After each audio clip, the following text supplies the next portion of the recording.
B8 was winning. Oh, Rook B8 was winning. He missed it. He still has it. It's Rook still B8 winning. is winning. It's even more winning than before. Rook B8 is winning. No! Oh. No, but wait, this is Wait, does he have mate? No, but this is not mate, no. It's not mate. No, yeah, I've got king e8. There's not even a check. You're just losing. Okay, this is insane. It was an unnecessary sacrifice. Okay, but this is just no. Okay, Story of my life. Queen a1 and then black is mating. Oh my gosh. Wow. Yeah, there was nothing on Rook B8. Rook B8 was just winning. If King D7, Rook D4, if King F7, Rook F4, it's over. And I don't want this to be awkward at all, but it feels really good being next to you again, Anish. Thank you. Thank you. I really appreciate you being here. And the Twitter banter aside, you are here for the chess as well. And how excited are you to see the matchup we're about to have between Jeffery Xiong and Parham Maghsoodloo? Well, it's a lot of fun. I mean, I know both players, better than last time. I already know Jeffery Xiong a little better, after following him for like 3 hours, being an active stalker of Jeffery for 3 hours. Right. Taught me a lot. And Parham, I met him, I think it was this year at the Vaikanze tournament. He's really a nice guy with a very powerful style. And it's really fun watching his games and watching him calculate. And I think we are in for some really very tactical, very exciting match. And I think following the calculations of the players is going to be too hard, at least for me. I don't know how about you, but for me it's going to be too hard. I mean, I was going to say that's your job. That's why we pay you the big bucks to be here. I'm here to just try to translate what you say for all those at my low level of understanding. But you mentioned the two players, obviously Jeffery Xiong and Parham Maghsoodloo. Let's remind everybody that not just those two, but our final four remaining is literally 4 of the top 5 juniors on the planet, right? So those ratings and rankings you see in front of you are how these guys stack up amongst all chess players in the universe, at least the universe that we know. That is that Wei Yi is number 1, Jeffery Xiong number 2, Ali Reza number 3, and Parham number 5. So as far as FIDE rankings go, I mean, this is you can't really ask for a better stack of a final 4, right, Anish? Yeah, you can. I mean, in theory, number 4 is missing, but you're right. No, I knew you would do that today. I knew you would prove me wrong. Go ahead. No, obviously, I noticed the rating system works really well in chess. It's a great system. I heard some other sports are also thinking of stealing it from this EU system, stealing it from us. It works really well. So yeah, the good players, they end up at the top, and that's what we see here as well. By the way, I'm honestly curious, who's number 4? I believe it's Sam Sevion. Oh, he played as well in the tournament, yeah? Yeah, he did. Yeah, okay, so you gave him a chance. Right, so he was here, and he was actually eliminated in the second round by Ali Reza Firouzja, right? So the number 5 seed in our bracket, you see there, Sam Sevion, he beat Nihal Sarin in the first round 17-8, but then fell to Ali Reza Firouzja, which was a very close match. Firouzja really just pulled away in the bullet, which is kind of what to be expected in terms of what people think, right? But those 4 of the top 5 were actually the top 4 seeds as far as how our bracket ranks them, and Jeffery said that in our post-match interview, that at this point you could argue that no real upsets have happened, at least as far as who you expected to be in the Final 4. And we're going to find out today, are we in for an Iranian joining the finals, maybe waiting for his countrymen, or are we going to see the lone American left make it all the way? So let's talk a little bit about the predictions here, Anish. This is much closer to a coin flip. I know 66-34% probability says, well, that sounds like a pretty good favorite to me for Maghsoodloo, but that really comes down to a game in each time control, with Jeffery Xiong actually being favored as far as how we evaluate the players in bullet. I know I'm asking you a lot to give your opinion on that, but when you look at the breakdown here of the time controls, how do you see these players stacking up time control by time control? Really wouldn't. I'm surprised to see it. You caught me on the spot there. Yeah, I wouldn't know why the all-knowing statistical machine estimates it this way. Yeah, I have no idea. I think. I don't know. I think both players are very, very sharp. I have no idea what's going to be. Honestly, last time I I predicted Jeffery to be a heavy favorite. I was wrong. I maybe didn't say it, but I really thought he's gonna, it's gonna be dominating, but he didn't.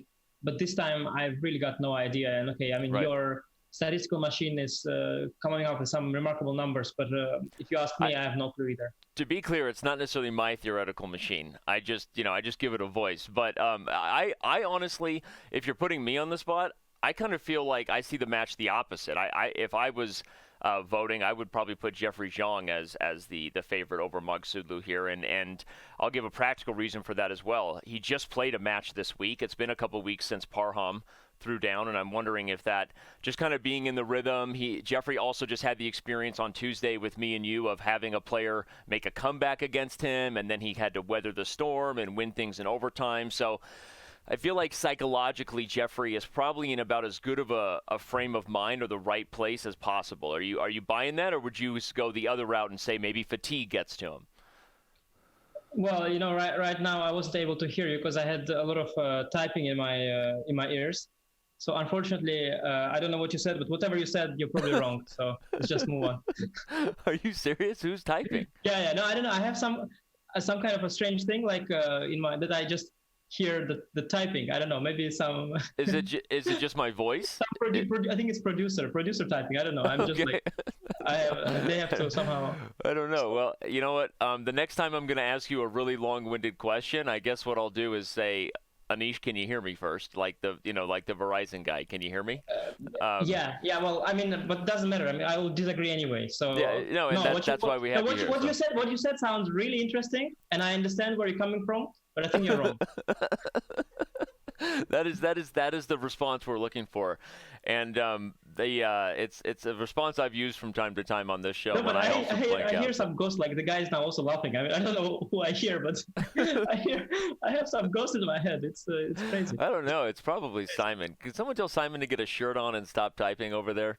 Anyway, this is going to be a fun show. The junior yes. I hear you now, like you are in my head. This sounds better. Excellent. This sounds better. Yeah. Okay. Can you hear me now? Yeah, I hear you now like you are just in my head. Oh, wow. This is good. Nice. Okay. Yeah.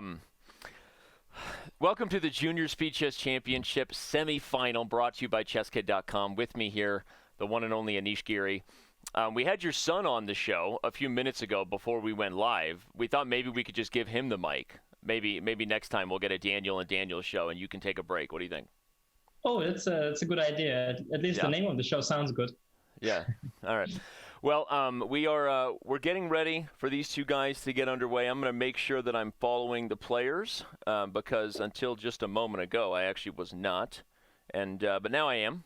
We are ready for the games to begin whenever the team is ready. But all right, Anish, jokes aside, this has honestly been great. We're going to do our best to keep up with you. And if you're just joining us for the first time, maybe you're seeing this on Chess.com. Make sure you click on the player that you're watching this on, go all the way to Twitch, and hit that purple follow button above the window because that's how you'll get alerts for future shows. So, all right, here we go. Now, Parham consistently throughout the JSCC, Anish, has employed a King's Indian attack as white, and this is not something he uses in blitz, a la Hikaru Nakamura, the hippopotamus, double fianchetto. This King's Indian attack system has been something that he plays over the board, but he also plays very well online.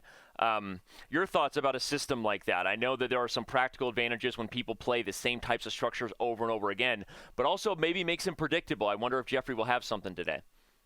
Well, I've had this interesting experience when I was preparing against the Georg Meyer in Dortmund tournament. I looked up some of his games at your server, and it turned out he played like exclusively knight f3, g3, bishop g2, the red. Like, I mean, he had like thousands of games, and they were all like only that. And right. He played that as well against me in the classical game. So, well, the thing about the system is that even if you prepare against it, white is taking a distance from a direct clash. So no matter how you prepare, you cannot force too much. You cannot force too much action. I mean, if you go too much forward, let's say if you try to go play, with black, if you try to go e5, e4 too early, then you'd only expose yourself. So you end up having these sort of trench wars where everybody develops his own way. And the role of preparation is not really big here. I think that's the point of the line. So you're giving it basically the practical edge that the role of preparation doesn't play a big part, and the person playing the white pieces in the Kingsian attack is probably playing positions they know better than their opponent, right? From just an experience perspective. Yeah, that's for sure. I think what is also highly important in the online chess is that usually knight f3, g3, bishop g2, castle can be pre-moved, because if you go e4 or d4, then these pawns can be under attack. Let's say after e4, d5, you already pre-moved your pawn away. Whereas if you play knight f3, okay, you can pre-move what you want, but my next move will be g3. And there's nothing that I can lose. So I think this is one of the reasons why people start playing in bullet, especially, yeah. Bullet, but then as they play it in bullet, they also play it in the blitz, and then in the long blitz, it becomes like a habit that you play throughout all the time controls. Well, not sure whether she's watching in the other room or whether that's you logged into Twitch, but shout out to Sopaco, who just subscribed to our channel via a gifted sub from Face Chess, one of our well-known sub gifters. We appreciate all your support, Face Chess. So, all right, c5 played here. So this is becoming a slightly atypical kind of non-traditional Kingsian attack, where we think of sometimes white getting e4 and trying to remaneuver the king side to play for f4 or even just a minor piece attack. This is going to become all about the queen side here. And talk a little bit, if you will. I don't know what your familiarity is with Jeffrey's kind of double knights on e7 and d7 system here. Mm-hmm. It feels like this system is designed for ultimate flexibility for black. Yeah, well, I noticed that black played knight d7 on move 2, and usually white, I think, should try to stop e5, either with d4 or maybe allow e5, but then break with c4. What Parham did, he let him play e5 unpunished in one go, you know. I feel like white was not the most principled, didn't play the opening the most principled way. So then I feel knight d7, knight e7 should be justified, because if you place knights there, you know, in one go, not like knight f7, knight f6, d7, but like first knight, second knight, then you haven't lost any tempi. You place the knights to the center. You got your pawn center covered. I think it's fine. I think he should be having a fine position. But now Parham finally is, you see, he is doing something to the center, challenging the center. So I think he's posing black some problems here. I like his position. I think this move knight d7 a little too timid. Maybe he should have, I don't know, taken and played knight e4. I was going to say, suddenly after e4, you start noticing that bishop on d6 is kind of awkward, right? It's sort of undefended and a target to any knight that maybe hops into a central square here. Yeah, and okay, black is yet to prove that the pawn on a4 is so valuable. Perhaps after ed4, maybe if you take with the pawn, maybe black can go b5, and then later on have some majority on the queen side. Parham is considering taking with the knight. Okay, he took with the pawn. I think b5 is interesting. I like connecting my a4 and b5 pawns. You know? I like them connected, because if you allow white to go rook b1, then the b7 pawn is weak and a4 is weak as well. It's better have them connected and push them forward. And you're shooting for the long-term 2-on-1 advantage. If we analyze that real quick, show everybody that b5, the main risk might be whether or not white can take on d5. Is there anything on this diagonal with the newly exposed rook? But b5 is maybe going to have a 2-on-1 long-term advantage for black. Here we see instead, Jeffrey goes full anti-Russian schoolboy and puts the knight on b6 in front of the b-pawn. Anish, what's the Netherlands school of chess say about a knight in front of a b-pawn? We know how the Soviets feel about this. Well then... Is there a Netherlands school of chess? I mean, or what school of chess do you subscribe to? Actually. I think the Dutch are famous for good opening preparation, and I think it might come all the way from Maghsoodloo, who was a well-known opening theoretician. Really back in the days. And then Jan Timman as well was a big opening theoretician. Then also in Holland, we've got the New in Chess, the company that's producing a lot of books, like the Yearbook is also opening publication. A magazine that you may or may not write for from time to time. Yeah, no, New in Chess magazine as well, obviously. So a lot of small, it's in the culture, the opening. So I think the Dutch school of chess is the school that teaches us to focus on the opening, play the opening well, and for the rest of the game, just hope it works out. Well, the knight's in front of the pawn there. Obviously, black is hoping it works out. But jokes aside, the reason why this is typically frowned upon, everyone, is that if you put a knight in front of a pawn, they help each other by over-controlling the squares directly attacking c4 and a4, for example, if you put this pawn on b5 in front of the knight. So knights do so well behind pawns that it's an old Russian schoolboy kind of whatever it is, piece of knowledge that you're not really supposed to block your flank pawns, your queen side pawns with your own knights. But okay, that's just trying to explain the awkward reference I made, since I'm good at making awkward references. All right, what's happening here? We got tension building up on e4. Yeah, White constantly has to decide, what he's going to do with the e-pawn. He's going to take on d5, he's going to go e5. Taking on d5, is going to solve that issue of the knight on b6, which is a bit of a pity because the knight will join in on d5. And now suddenly Jeffrey's strategy sort of is justified. I think he's got a decent position now. And the isolated pawn on d4 feels weak. In fact, I'm looking at a knight coming into b4 with a2. It's not that weak at the moment. It also supports the e5 knight, in the future. So the pawn is still there. Maybe bishop e4 is interesting. Try to meet the g2 bishop. Try to say hello there. A lot of members noticing that Parham is bobbing his head and singing rap music. We asked him after his last match, Anish, and him and Ali Reza both listened to a famous Iranian rap star. Maybe you know who this guy is. I don't know. No, I don't know. No. But that's their music of choice. So the chat is definitely observing Parham's head bobbing spirit. But we'll see if that continues here now that he's got some issues on the light squares. I don't know. When the knight is coming to d3, then the Iranian rep is not going to help you. So the music stops, as they say. Yes. You have to watch it. Maybe knight e5 here. Knight f5 is a Parham kind of move. I think it's going to do that. Just throw a piece in there and make a mess out of it. And you should just and I agree with you. You should play it almost instantly. You're justifying. That's my boy. There we go. I just imagine myself listening to Iranian rap, and I can just predict all of his moves right now. Yeah, that's right. For the boys, as you would say. Correct. By the way, you're sporting that chess bra hoodie. Yeah, I noticed. Yeah, I don't know why I'm doing that. Yes, just you're not wearing the Chess.com polo I gave you, even though it feels fantastic on your skin. I can tell you. Not when it's 2 sizes too big, Danny. I didn't give you 2 sizes too big. You told me medium at the Isle of Man.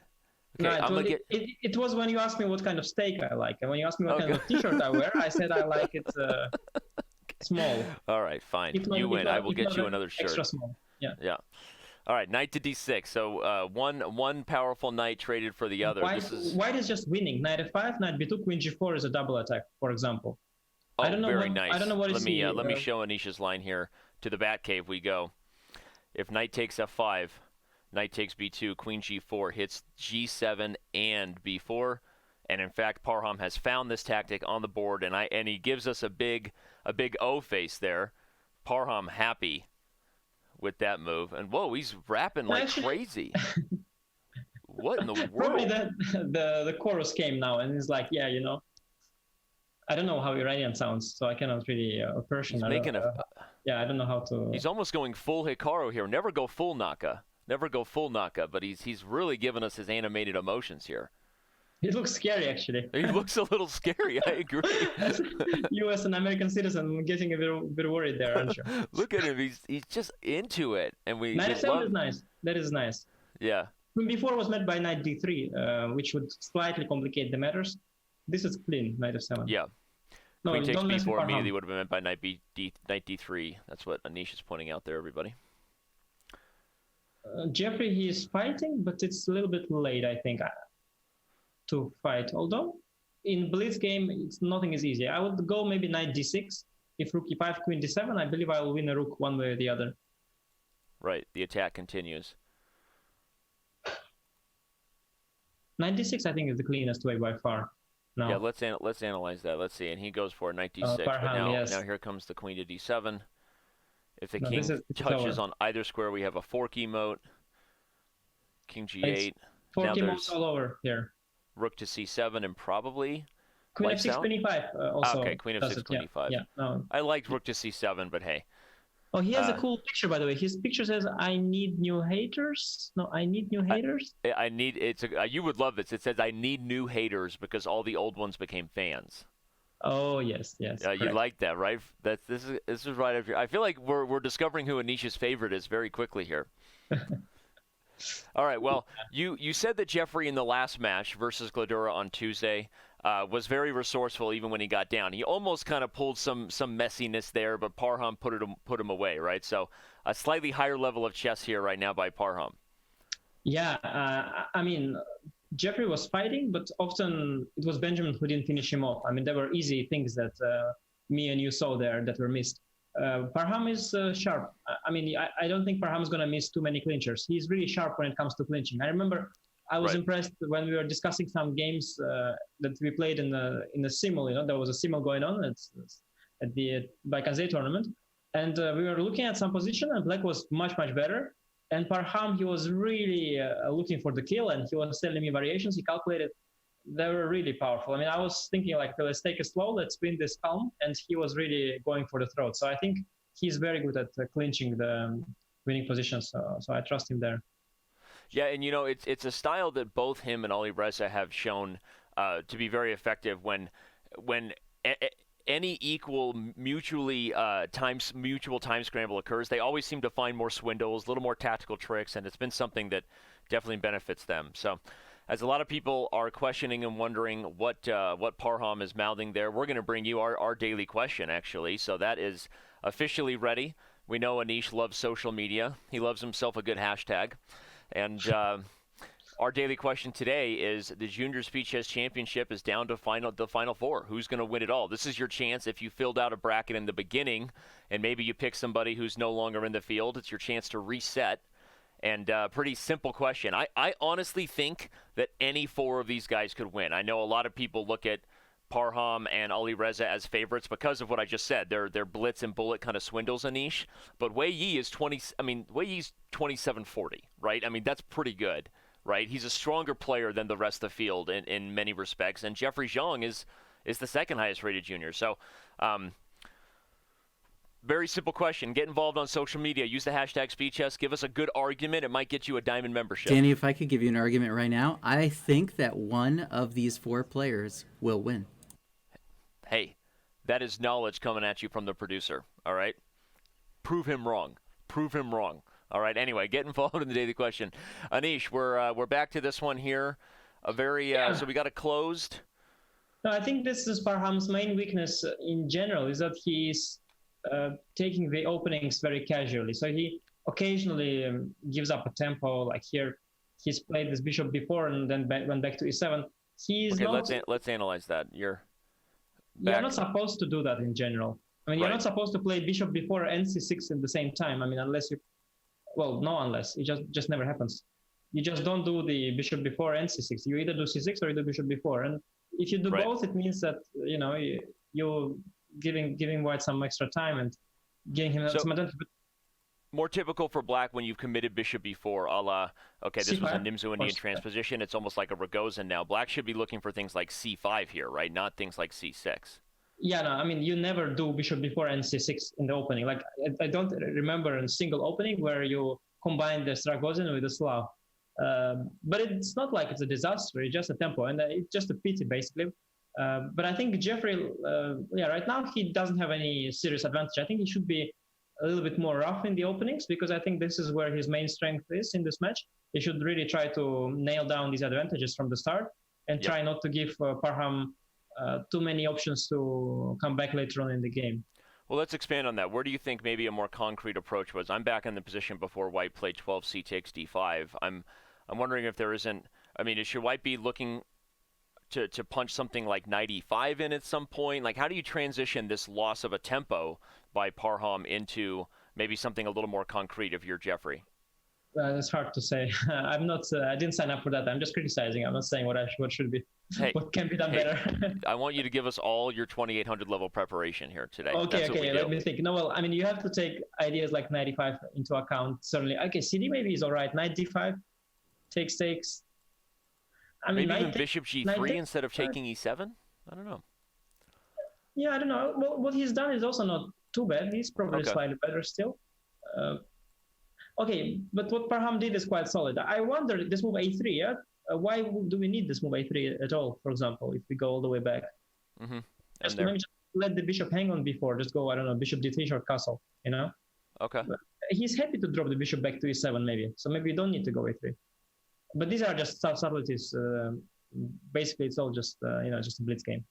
Okay, good stuff. Hey, you know what?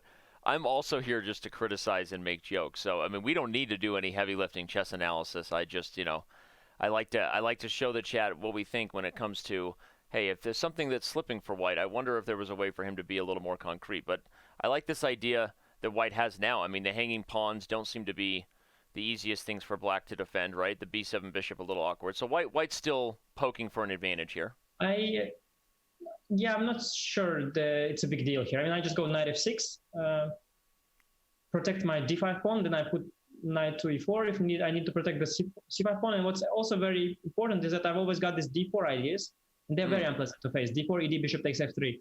I mean, maybe right now, just d4. Can I go d4? What is the plan after d4? You're going to take f3 and checkmate me. That's dirty. Okay, he can also do bishop a8, but I was really wondering if d4 was not already good. I think White is not really able to pose like too many problems here. I think this queen a5, bishop a2 setup is not really that harmful here.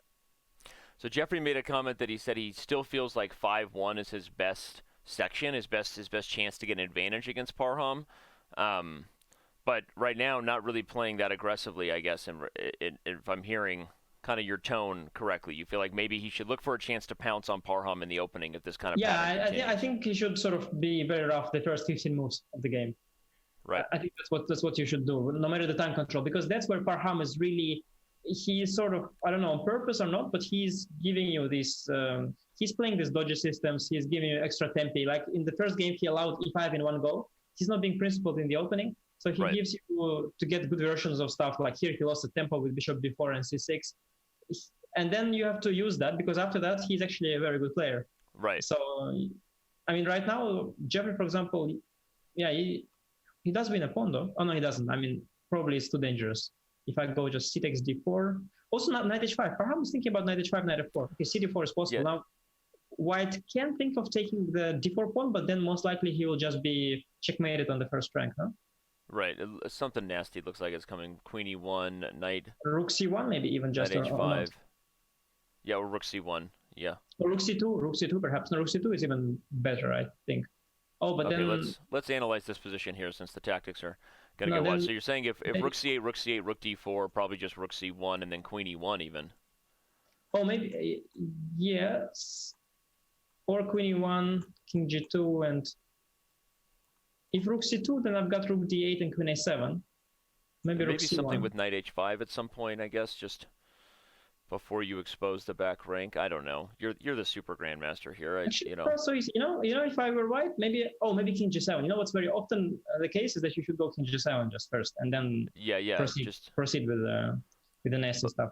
Avoid the crazy stuff. Okay, so Jeffrey took on c8 and played queen a6. He's trying to get the queen back into the game. He's not doing good. I mean, he's not doing good here. It's completely busted, I guess. Rook c2. At the very least, the queen on a6 guards e2, so there's no queen e2 threats here. Yeah, but I'm going to go rook c3, and it's important not to blunder queen takes g6. But once I don't blunder that, I think I'm going to be winning here with Black. Very nice. Anish is pointing out that if this knight moves from f6, White has queen takes g6, because the f7 pawn is pinned to the king. So I love when you just point out tactics like that. Have I told you that yet? That's my favorite part about you, is when you point out tactics. No, really, don't do this, please. I mean, this is really... Not in front of everybody else? No. I mean, my wife is not as cheesy as you are, so just... She's very cheesy, so...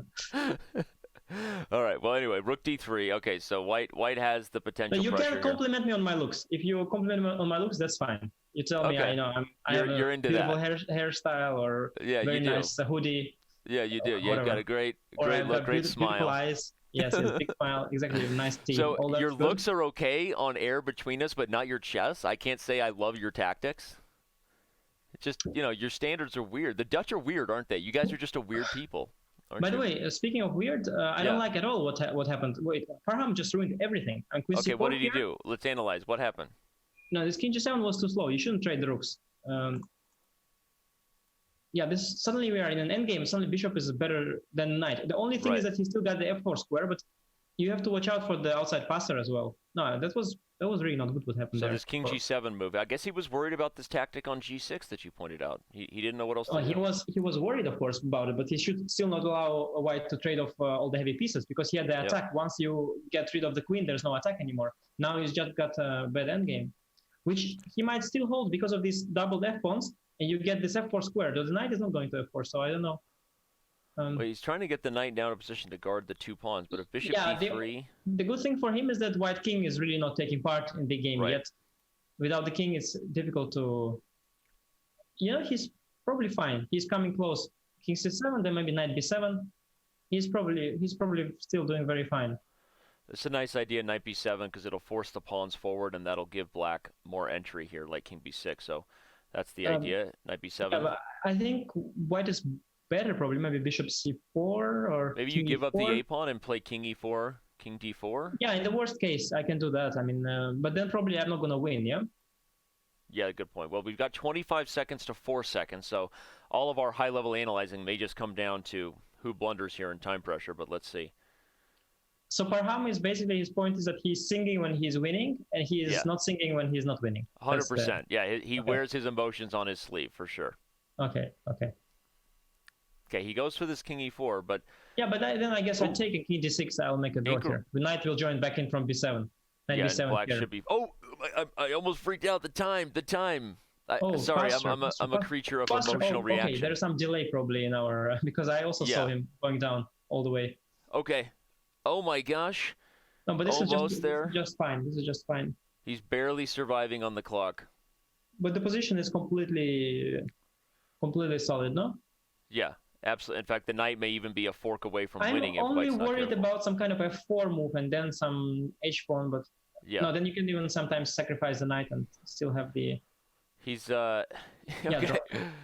He was living off the increment, and remember, everybody, if the clock flashes 0, that is because the observer time is... We're all seeing the observer via what's ever local to us, so the server had not actually lost on time or the players would have lost. Don't worry, there is no shenanigans. Face chess with the cheer there, the bits. Those are not for Anish, those are for me. They're not here to see you, Anish, with the bits, but... The bits are yours. Take them. The Pocky is yours. The bits are mine. No. Anyway, all right. So where are we at? That was a hard to tell who really got the better of that. Yeah. Once again, Parham is just allowed c5, d5, e5 in one go, right? Which is not great. I mean, you normally challenge the center before it appears like that in front of you. But okay, he's taking it slow. He's playing with the white as if he's black, which is okay. So this is, I don't know, I feel like this is like a Bobby Fischer King's Indian attack, like the emphasis on the queen side, the emphasis on the wrong syllable. Black could have actually played a3, a5 maybe, to stop b4. I'm just wondering why white got such an interesting position now, because he shouldn't. Maybe after a3, a5 is an improvement, because here, let's analyze that. I mean, b5 now, where are you going to go with the knight? White is kind of better suddenly. I don't know why that happened. So you want to prevent this move b4 with a5 instead? Maybe. I mean, there should be some way for black to get a good position. I don't like e4. No, e4 is... Why not keep the diagonal open? After d4, black is probably very equal, very fine. I didn't trade the queens just for the better of it. Okay. Bishop e6. Yeah, I also feel like black is already in good shape. The c4 square going to belong to black, maybe even something with b5 and a5. What I was wrong about? Perhaps white is still nice, because the knight on e7 is actually really misplaced now that I look at it a bit more. It doesn't have any future on e5, d5 or f5, so I don't know where it's going. And black is, now after bishop e6, which is a bit slow, I will try to somehow solve the queenside issue with some a5 ideas, maybe b5, a5, because in general, if you play moves like bishop e6 and then a6, okay, you'll get slowly worse. And here also he's coming under knight d2, after rook e1. Yeah, rook e1. I wonder what his follow-up is. Is he eyeing the d3 square? Yeah, he wants to go a5. He wants to go a5. Okay. Rook c1 now he wants to go, I think, Parham. Yeah, that's why he traded the queens, to free the space for the rook.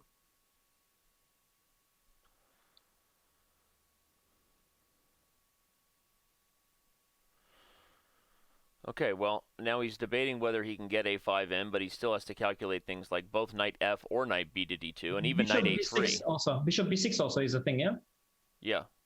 No, Jeffery has misplayed it. I don't like what he's done because bishop c4 turned out to be a loss of time now. He has to go back after knight 2 or knight a3, which is... But he's still solid. I mean, well, to some extent. So just slightly worse, not a big deal. Though very unpleasant. I mean, I don't know where he puts the bishop now. It's a tough question to solve. Oh wow, he allows the trade of it. Yeah, that's not He wants so to bad. replace the bishop with the knight.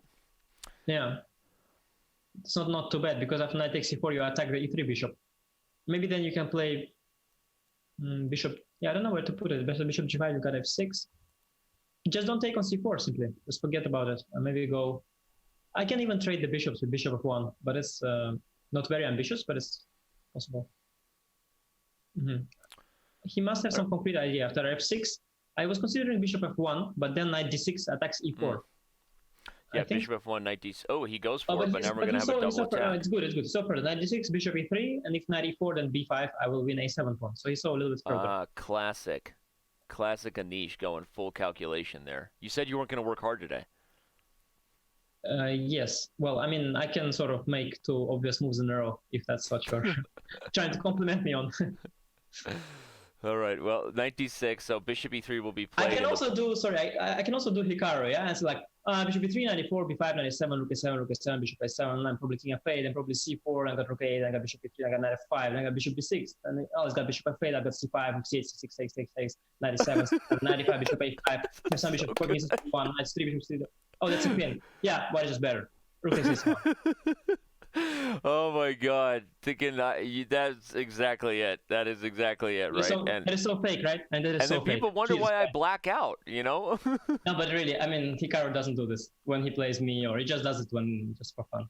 Don't Hikaru flexes sometimes. Sometimes he flexes with his calculation to remind us. But all right, rook c2. So who's got the better of this transition? White did indeed get a queenside pawn to have the 2-on-1. Black is. The thing is that black is trying to be concrete here. The bishop on a7 is a little bit odd. Maybe bishop. Wow, b6 is cool. Wow. That's cool. Yeah, I like that. I considered it briefly, but that's a Parham move. That's a cool move. Wow, this is really. It's very beautiful. Yeah, I mean, your bishop is totally out. For the rest of the game, but like, okay, well, sure. Could be just suddenly like white is lost here. I mean, knight to c5 and maybe just have no moves anymore. I don't know. No, that's so funny. Yeah, it's a beautiful way to trap your own bishop, and all of a sudden, maybe white's just down a piece. Well, bishop a6, then you got knight c5. No, you got knight c5. Yeah. Okay, let's analyze that real quick. So just bishop a6 here, sacrificing for b7 is maybe an idea. Even if it doesn't work right now, though, that's an idea that Parham might be spying. But Anish points out it doesn't work right away anyway because knight c5. Yeah, but c4 let's keep our eye on that. Very ugly. I mean, now knight for sure will land on c5. Yeah, the fact that he played c4, already. What he's done is really not really backfired. White's position is going backwards. And takes on d2 now. Takes on d2, play e4, f5, and just chop off both the bishops are dead. I mean, rook d8. Yeah, rook d8 is good. Knight e4 is not possible because of rook d1. But he's just lost it completely suddenly. The point of bishop a7, b6, it would sort of work out if you would win b7 pawn. Then you can promote your b pawn. If you don't promote, then you just look really, really awkward. Yeah, that was actually remarkable. I wonder if he calculated something. I wonder why he justified that, because it just seems very, very silly in hindsight. I mean, black feels like he's up a piece. Play f5, keep the bishop trap, bring the rook to d1. He just has to make sure he keeps the knight on c5 stable, and also he keeps all other white pieces passive. I mean, if white gets at some point some c5, c6, like, okay, c5 now, rook c8. Yeah, if white gets active somehow, or gets knight to a5 or whatever, things get double-edged. But right now, white's knight has no future. The bishop also. and c5 is met by rook c8. So right now, I can't even draw a path for the knight to get to a5 with arrows. That's how hard it is to get the knight to a5. Yeah, but in Blitz, very often these things happen somehow by themselves. Like before you know it, your knight is already there, and you're just like, right. Why did that happen? So how did that happen? I predict the knight on f1 is gonna land on a5 just one day. Let's watch how that's gonna happen. I can't wait. I don't know that he's gonna survive to get there. I think Jeffrey's about to level this score up, and Parham's gonna regret b6. I mean, he's on full tilt now, opening up his king side, and Jeffrey's just making rook logical. c7. Rook c7. Oh no, the knight is on e7 covering c8 square. You can just take on c7. So rook c7 takes would have not been good enough because the knight just guards the promotion square. Knight e6 or something, yeah. Isn't knight f3? Knight f3 is kind of tempting. Yeah, I want to mate white if I can, but okay, even if not knight f3, just play bishop d6 here first. Get the rook out. Okay, he's found some mate. He wants to take h4 with check, and then, tickle me Elmo. I'm a little worried about my prediction of knight on f1 landing on a5. That's not really likely at the moment, but let's just wait and see. All right, who knows? We'll see.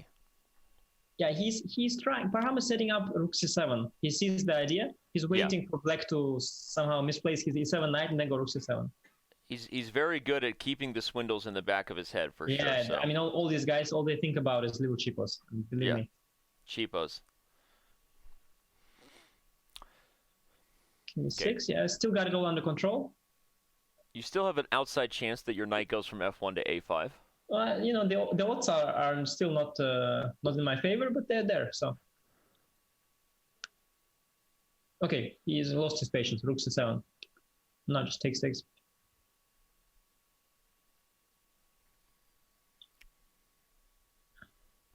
Yeah, I think black will be able to gobble up the c7 pawn somehow. Yeah, I mean even king d7 right away because bishop f5. Yeah, I've got bishop b6. Yeah, still, that's his hope. Okay, so now he wants to put the knight on c8, I assume. Bishop b8 would be more consistent. Yeah, you got bishop a7, pawn b6. Yeah, and then bishop b7. Go to bishop. Agreed. But okay, right now takes on h3. So how do you gobble up the c pawn without allowing any tactics? You can. King to c6 maybe is a good idea. King d5, king c6 maybe.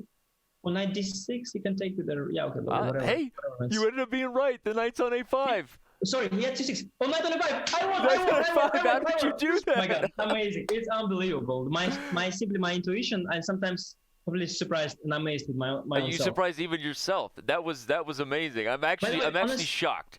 On a serious note, there's been some real blunder stuff going on. Instead of knight a5, I have c6 suddenly. Totally back in the game. On move 47, yeah. I can suddenly move 48. I can suddenly win with c6. No. Let's analyze that. So move 47. You're saying instead of what? Oh, there is rook d3 check. Sorry. Move 48 c6 would be rook d3 check. Okay. If c6, rook d3 check, and he gets out. Okay. Yeah. Yeah, that's what I missed originally. Okay. All right. So black is still. Jeffrey is. Despite your knight a5 prediction coming true, black should still win, right? Just push your h pawn. I think there is no counterplay actually. Okay. White is. No, but just take on d6 and then there is no more follow-up, yeah? Right. And then there's h4. White's frozen. I think White's biggest achievement is that knight actually got to a5. And that's also my biggest achievement in this game. But other than that, White is just hopeless. Yeah. Okay, well now he's... Yeah, he takes on d6. Well, h4 would just win, and now after c8, you still have to make few moves. That's not good technique there. That's terrible technique, by the way. You could have won much more easy. This is not so easy, actually, at all. But in a Blitz game, like I said already yesterday, or day before yesterday, such positions are won automatically. But objectively, it is not easy to win. In Blitz, though, right? Yeah, you just fight him, eventually. Yeah, no. What is the theory here? Isn't it true that as long as the pawn is on the 5th rank, it's still a win, but if it crosses to the 4th rank, it's a draw? But like to prove that, you can just. Well, the reason is that the reason is that you at some point go like rook g2 with king on f1, then you go rook to g4, and then at some point you got king h4 to g5, and you come out and still have the king cut off on the g5. Right, and the king is. But it's super complicated, yeah. Yeah, like right now you have to go rook h2 check, probably then switch the rook back to the first rank, like rook a2, rook a1, maybe like this. Yeah. Now you go rook a2. Yeah, I guess that's a starting. Or rook b2. Yeah. No, but then king no, h1. this was rook a2 was better. Yeah, I don't know what he is doing, but. Okay, this is going to be some high-level stuff, but our advanced players deserve it too. While they're finishing this off, I'm going to bring back the analysis board and show the winning idea that Anish has mentioned, because it is instructive to see why this endgame is winning, only because the pawn is still on h5. If black plays this move instead, rook a2, which is in a double attack on the bishop and the square. If bishop d4, now you play rook d1. Eventually, white will be able to check the king out. And the key is, once that happens, black is able eventually to cut off the g file, play something like rook g2 check, and eventually, once the king is cut away from the corner, the h pawn can run. So it's okay, super complicated, but this is the idea. Yeah, and the reason that somehow the pawn has to be on h5 is that at some point you have the move king h4, king g5 with the rook on g4. That's sort of the point. Right. Okay, I'm going to try to show that. So. Oh, but he, by the way, ruined it. It's a draw now with the pawn on h. Yeah, it's a draw. So this is actually. Okay. By the way, did you see what position he didn't win? Like originally, when he had the pawn on h5, he could have pushed it to h3. Oh wow! No, but it's just a draw now. Oh, this is incredible. This is an incredible miss. So I kind of just showed the maneuver there for those advanced players who care. This idea where the king, once the rook gets to g2, then you can bring the king to g3 and f3. And no, then the rook comes back already, normally king is stuck on h3 somehow. White should stop black from going with the king to. Okay, so something like okay. But anyway, the move order that I showed wasn't quite. That was, by the way, insane what happened there. The game ended in a draw. That was absolutely insane. Well, it's impressive that Parham was able to hold that in a blitz game, right? I mean, even more impressive than Jeffery not being able to figure it out, or more shocking, is that Parham held it. Do you agree? Yeah, although to his advantage was that actually suddenly he was the one much up on the clock, yeah? That really helped there. Okay, yeah, good point, yeah. Because if you are both down to seconds, you're going to lose it. But if you have 1 minute and your opponent is down to seconds, then you might hold it. Okay. Well, that might be worthy of a future kind of video breakdown there to really show for those who are here to learn. Most of us are just here to have a good time. Get a few awkward jokes in, maybe some shots at Anish, and then go home. That's me. But a lot other people are here to learn from you. So. Yeah, but that position actually to win it is so insanely hard that even top players have to revisit the theory, because the basic idea is what I know, but like the exact way of a rook dominating the bishop, that has to be constantly repeated. Yeah, Jeffery, by the way, is not having easy time playing Parham's openings, because somehow, like now again, he's managed to get worse with the white pieces instead of being better. Yeah, it so far has been a Parham controlled match. It feels, even in that last game where, as you said, I mean, Jeffery should win it, but amazing that it didn't work out, and time trouble ends up being enough for Parham to hold. I'm still sitting here thinking about, like, how does black win with the pawn on h5, king on h3, rook on g2, and the white bishop is on b8 guarding g3, and the white king on f1. And I know we shouldn't be doing this, but I'm sitting here like, how do you win that? Yeah, so then the point is that at some point you have a rook on g4. Yeah.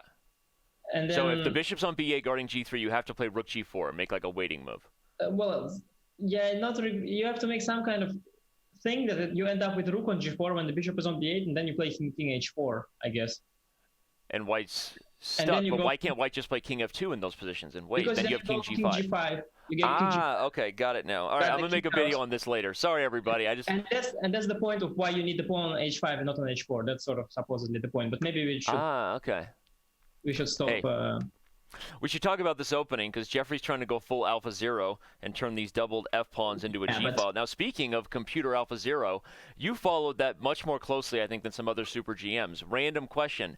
Have you thought about using neural networks in the approach to high-level top GM computer prep, like the way Leela approaches these positions, the way Alpha Zero does? What are your thoughts on that versus the traditional Stockfish and Komodo preparation? Yeah, sure. But what you should understand is that although the learning approach was entirely different, the final outcome is still sort of an engine that has a certain understanding, right? Right. So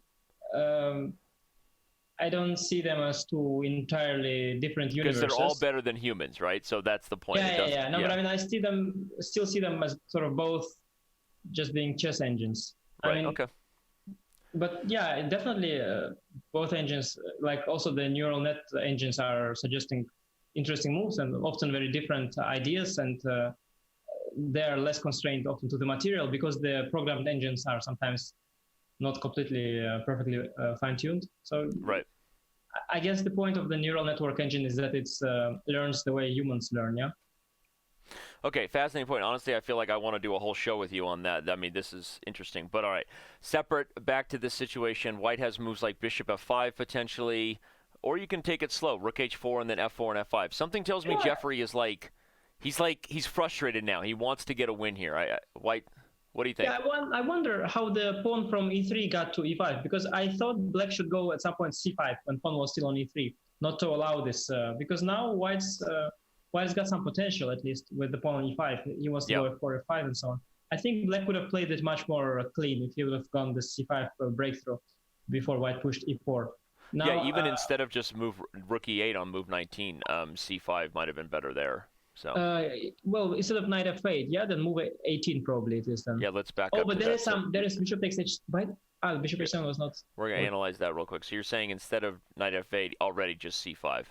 Yeah, and also I'm not sure that king h8 rook g8 is necessary. I think maybe he could have just gone g6 somewhere, but of course he was afraid of this super sacks on g6. Yeah. Yeah. Yeah, he was. That's scary. Yeah, it's true. Craziness. Bishop takes h7, rook h3 coming. It's nuts. Yeah. No, interesting how he somehow got this e4 move in, and then also e5. Yeah. And now black is, the strategic situation changed a lot, and if White gets f4, f5, he will be very happy suddenly. Yeah, Parham going into a think here, kind of for the first time through these first 4 games that he really felt this kind of pressure. Yeah, he's not happy with what he has done to his position. Yeah. Though, does he have an alternative to the knight hg7? Is there another option here? There probably is, yeah? Or, I mean, bishop takes h5. Yeah, knight hg7 is the only move anyway. Why to think about it? I'm fantasizing about a mate on h7. Knight f4? How about knight f4? Oh, knight f4, take advantage of the pin. And knight takes g6? Knight f4 looked very tempting. Yeah. But not sure. Maybe queen e7 was there still. But no, Anish's idea of knight f4, something with knight takes g6 is very, very, very, very scary. The queen takes. Danny, can you show maybe funny line knight f4, queen e7, queen takes g6 was quite. Oh my God! Look at that, queen e7, sure queen takes g6, and Bob's your uncle. It's quite pretty, but I'm not sure if it was. That's beautiful. Hey, no, I think actually, how would he have stopped that? I mean, if you played knight f4, the knight is pinned. Queen e7 naturally threatens to take, but it's too slow. Queen takes g6 is made. I think that was. I mean, I know you told me not to compliment your tactics, but you're making it hard on this guy. You know? Well, what he's doing is more positional. Of course, f4, f5, that's the positional way of breaking through in the structure. If you don't want me to say you saw a nice line, then stop finding nice moves, Anish. Okay? Wow. All right, knight f5, but he is playing a more positional approach. Rook takes h7. Rook takes h7 is mate. Rook takes h7, queen takes f5. No, it's not. It's not. I'm always doing this. Yeah, it is, because if king h6, queen h3, isn't it? Rook g6 was there. Rook g6. Darn it, schmarn it. No, I should stop shouting. Last time I was shouting. Also, yeah. Remember our last show when you totally embarrassed yourself and said it was a draw? Do you remember how you did that? Yes. Right. No, I should just sit here and just not shout and just calmly watch and. Right, that's what the cool kids would do. Just rattle off some lines and be calm. But we know you're a chess fan at heart, so it's okay to get passionate. Yeah, sometimes I get a bit childish and I start thinking I'm smarter than the rest of the people, but it's really not the case. So should just be modest and not shout things. E takes f6 here, rook takes f6, rook takes h7 was a tactic, but knight h4 is also interesting. Yep, g6. G6 being spied, now you have rook g3. Black is, by the way, in trouble, yeah? I mean, I guess that's clear. You can even play queen g4 and free up the f5 score. Okay, I thought he might play. This is also, so rook g3 also very nasty. Black is actually totally busted, probably. Okay, well, if Jeffery wins this, we will have a tied match for the first time since we started. So right now we're going to be a very close match. Now put the queen on h5 to renew the threat of knight g6, I think. Because it also frees up the f5 square, right? There is also knight f4 move there. Actually, you have to watch out. They don't let me to go f takes e5 at some point, and then suddenly all your positional advantage is gone. If queen h5, knight f4, and Parham tricky defending. Parham is going to see this trick. Yeah, he's not. He's waiting for it. Yeah. So Jeffery going to take his time, trying not to miss the knockout blow here. Maybe rook h3 back is the best he's got, and then try to go queen g4 of yours. I mean, that was the very classy move there. That was a super IM move, wasn't it? That was definitely a super IM move. Rook a3, king g8, queen g4. This was, by the way, also winning, actually. Knight g7, knight f5. That was really crushing and very, very, very classy as well. Surprised Jeffery didn't find it. He has to go back now to h3. I don't know what he's thinking. Yeah, and if he doesn't, then he may let it slip. Because there are threats of fx. Yeah. Okay, he finds it maybe. Parham should not go back. No, not queen g4. Yeah. Okay, you know what? You don't play like a super IM the first time. There's always a chance to do it the second time. That's one of the coolest things about being a super IM instead of a super GM. And I think super IM is someone who does what a GM sees at a second attempt. At the first attempt, yes. So just one step ahead of the GMs. One step ahead, yeah.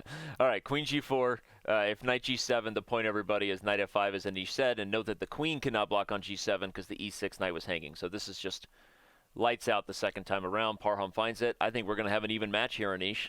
Yeah, by the way, do you want a Chess.com mug? You said you have a Hikaru mug. You want me to get you one of these? Old Chess.com mug here? Chess.com mug? I'll get you one. Don't worry about it. I'll get you one. Hey, it's coming. Don't worry about it. You know, we have like a bunch of mugs, and then we have this place where we put them. And every time I take them out of the dishwasher, I trouble like putting them in. So the more mugs, the harder it is to keep them all. That's so funny. I'm glad to know that all of our marriages struggle with the same thing. And I turn to my wife, and I'm like, we don't need this many mugs. Like, we have too many. Like, Absolutely. I'm trying to play chess with the mugs. I'm like, how do I get the handle of the mug in I've got in like the all spot? this stacked up like that, you know, like in a big. But yeah, that's not really what you're supposed to do. They're supposed to all stand neatly next to each other. Whatever. Not ideal. At some point, we gotta, move to a bigger place. Yeah. Have more as we have more mugs and more. Well, she had this like open shelving thing instead of a closed cabinet because she liked like how it looked and stuff. And I'm like, honey, if we get a closed cabinet, there's more space, like better for anyway. Long story. All right, we're back to the king's Indian attack. A knight in front of the b pawn. Again. Okay, but I like black here a lot more than the previous games. Somehow, I don't even know how to say that and why, but somehow black has got a good position. Yeah, I don't really know. Black's got control of the center, I guess, and there is not much white has in return. And the pawn on b5 is not really backed up by another pawn, so it's just there a little bit weak, a little bit soft. So are you looking to play a move like c6 or c5 as black to strengthen your center? Or you want to target b5? You can, but I'm not sure you want you want to get rid of this b5 pawn. That's what I was asking, is if you should target it. Yeah. Yeah. No. Also, knight fg2. I mean, the other knight, where is that going? I mean, is it really going to a3? Not sure. Maybe he will go queen c1 at some point and then knight a3. Parham's going to go g4, I think, impatiently. Oh, c4. Interesting. Threatening c5 as well, so... Yeah, the reason I'm hesitant about it is that knight on zone b1, so you normally have to finish development before such actions. I wonder if even the move like e4 is not possible here. I don't know. Okay, bishop a3. Now e2. He lost c5. Oh, okay. e2, c5 though. Bishop e2. Bishop e2, c5. Yeah, it gets very unclear. Well, actually, it gets clear because then white goes to q1. He's going to retreat his knight back to d7, where it belongs. Yes. This bishop a3, queen d6 actually didn't work because he missed the queen c1 move, and then he got white to develop with the tempo. Normally, you don't want white to develop knight a3, you know? Right. You try to sort of prevent that. I love that. Basic principles coming from the Super GM there. The point is there was no reason for black to take on a3 here, everyone, and undevelop this knight on b1. So, yeah, I like that. Jeffery also knows that. It's just that he missed this bishop into c5. So very often players miss tactical resources and then on that ground make sort of general mistakes. But So queen e6, he's maybe just rook e1 here, protect e2. I don't know. I wouldn't decide yet with cd or c5. I would have kept it on c4 still. I don't see why to commit.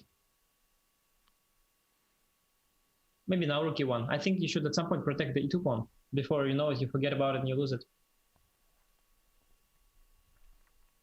And now we've got just an interesting, probably more or less balanced position. I like white actually here. It's a reverse Sicilian structure here. Yeah, white's probably better actually. White is probably just better, yeah. Nice dragon bishop on g2. The c file's open. White's going to play queen c4, put the a rook on c1. We like white. I just never a fan of this pawn on h3, you know, in these dragon structures. It's a little bit of a pity. It softens softens your king side for when f5, f4 comes, but at the moment it's okay, I guess. It just feels so awkward for black, because if the queen comes to c4 for white, not only does it prepare to the c file, but it hits a4. It's like black wishes he could have several moves back here. Move the a4 pawn back. Knight a5 to c4, maybe. Knight a3 to c4 maybe is nice now to join. Yeah. Okay, he goes for it. Black knight on e7 and d5, they are, you know, in general they say knights shouldn't be protecting each other. Now both knights are doing that. Knight d2, knight c4 also protect each other. Oh man, that's so cute. You can set up a trap. After c6 you can go bc, hope for knight c6, and then go bishop d5, and then... fork emote, Anish's favorite emote. But in general, bc6 is not needed. I mean, you can play rook b1 here, yeah. But white is suddenly doing really well. He's got really a fantastic English opening. Yeah, fantastic reversed whatever it is, dragon. Maybe black should go c5. Just close the position for now. The c5 would be good. Yeah, just close it and don't let white open things. Maroczy bind structure. Yeah, not exactly though, because white got his b pawn passed before. Yeah, so you don't really have the same bind. Point. And your knights are awkward on d5 and e7. It's not really such a happy bind here, but at least you stopped the breaks, you know. So it's defensive bind here more than anything. You know, actually, in hindsight, instead of rook b1, bc6 maybe was stronger, opening things up, because here black is, you know, if he gets f6 also now, he's going to be solid. And so it wasn't just for your tactical fork that queen g5, by the way. Now he blundered the pawn after queen g5. He should have gone queen g5, double attack, e5 and h5. Yeah, double attack is a problem usually. He's still got bishop g6, and then he maybe has some bishop takes e4. I don't know, with knight c3, but I don't think so. No, he should have gone f6. He had actually suddenly had a final position. He didn't like after f6 that white goes b6 maybe, and then c5 pawn is weak. But he missed this queen g5 move in the process, so that's anyway not good. It's a big blunder. Because when e5 falls, the whole position falls apart. The d6 square becomes available. You've got the diagonal for the bishop. By the way, 3000 is a high rating, not these days, on Chess.com. Yeah, I mean... So Parham is kind of very good, yeah, I guess. Yeah, he's a very strong blitz player for sure. Yeah, he's among the elite there. I guess Hikaru is sometimes pushing 3200, but being above 3000 is a big deal. Yeah, it used to be. I think when I played, it used to be. That was not too long ago. Yep. Okay, so queen takes e5 and the position is falling apart. So to analyze again, where was the moment where black could have saved it? I guess just b6. He didn't want to play. Yeah, he just blundered the pawn. I mean, queen g5 just straight up. There was a strategic thing going on. Even h6 or voluntarily bishop g6. F6. I like f6 as well. Or even f6, yeah. F6 I like to get the, you can drop the bishop back whenever you want. Yeah, now, it's not like he's dead lost. He's going to be defending. Actually, he's got this a pawn, which is a trump, yeah, because the a4 pawn maybe his 3, just push it to a3, the knight b4. That's Donald, yeah. a3, knight b4, hit a2. But white's got knight c4, and okay, now knight c4 looks really pretty. You can also drop the bishop first and then knight to c4, and then knight on c4 attacks a3 and b6. It's very pretty there. Yeah, no, black is hopeless for sure.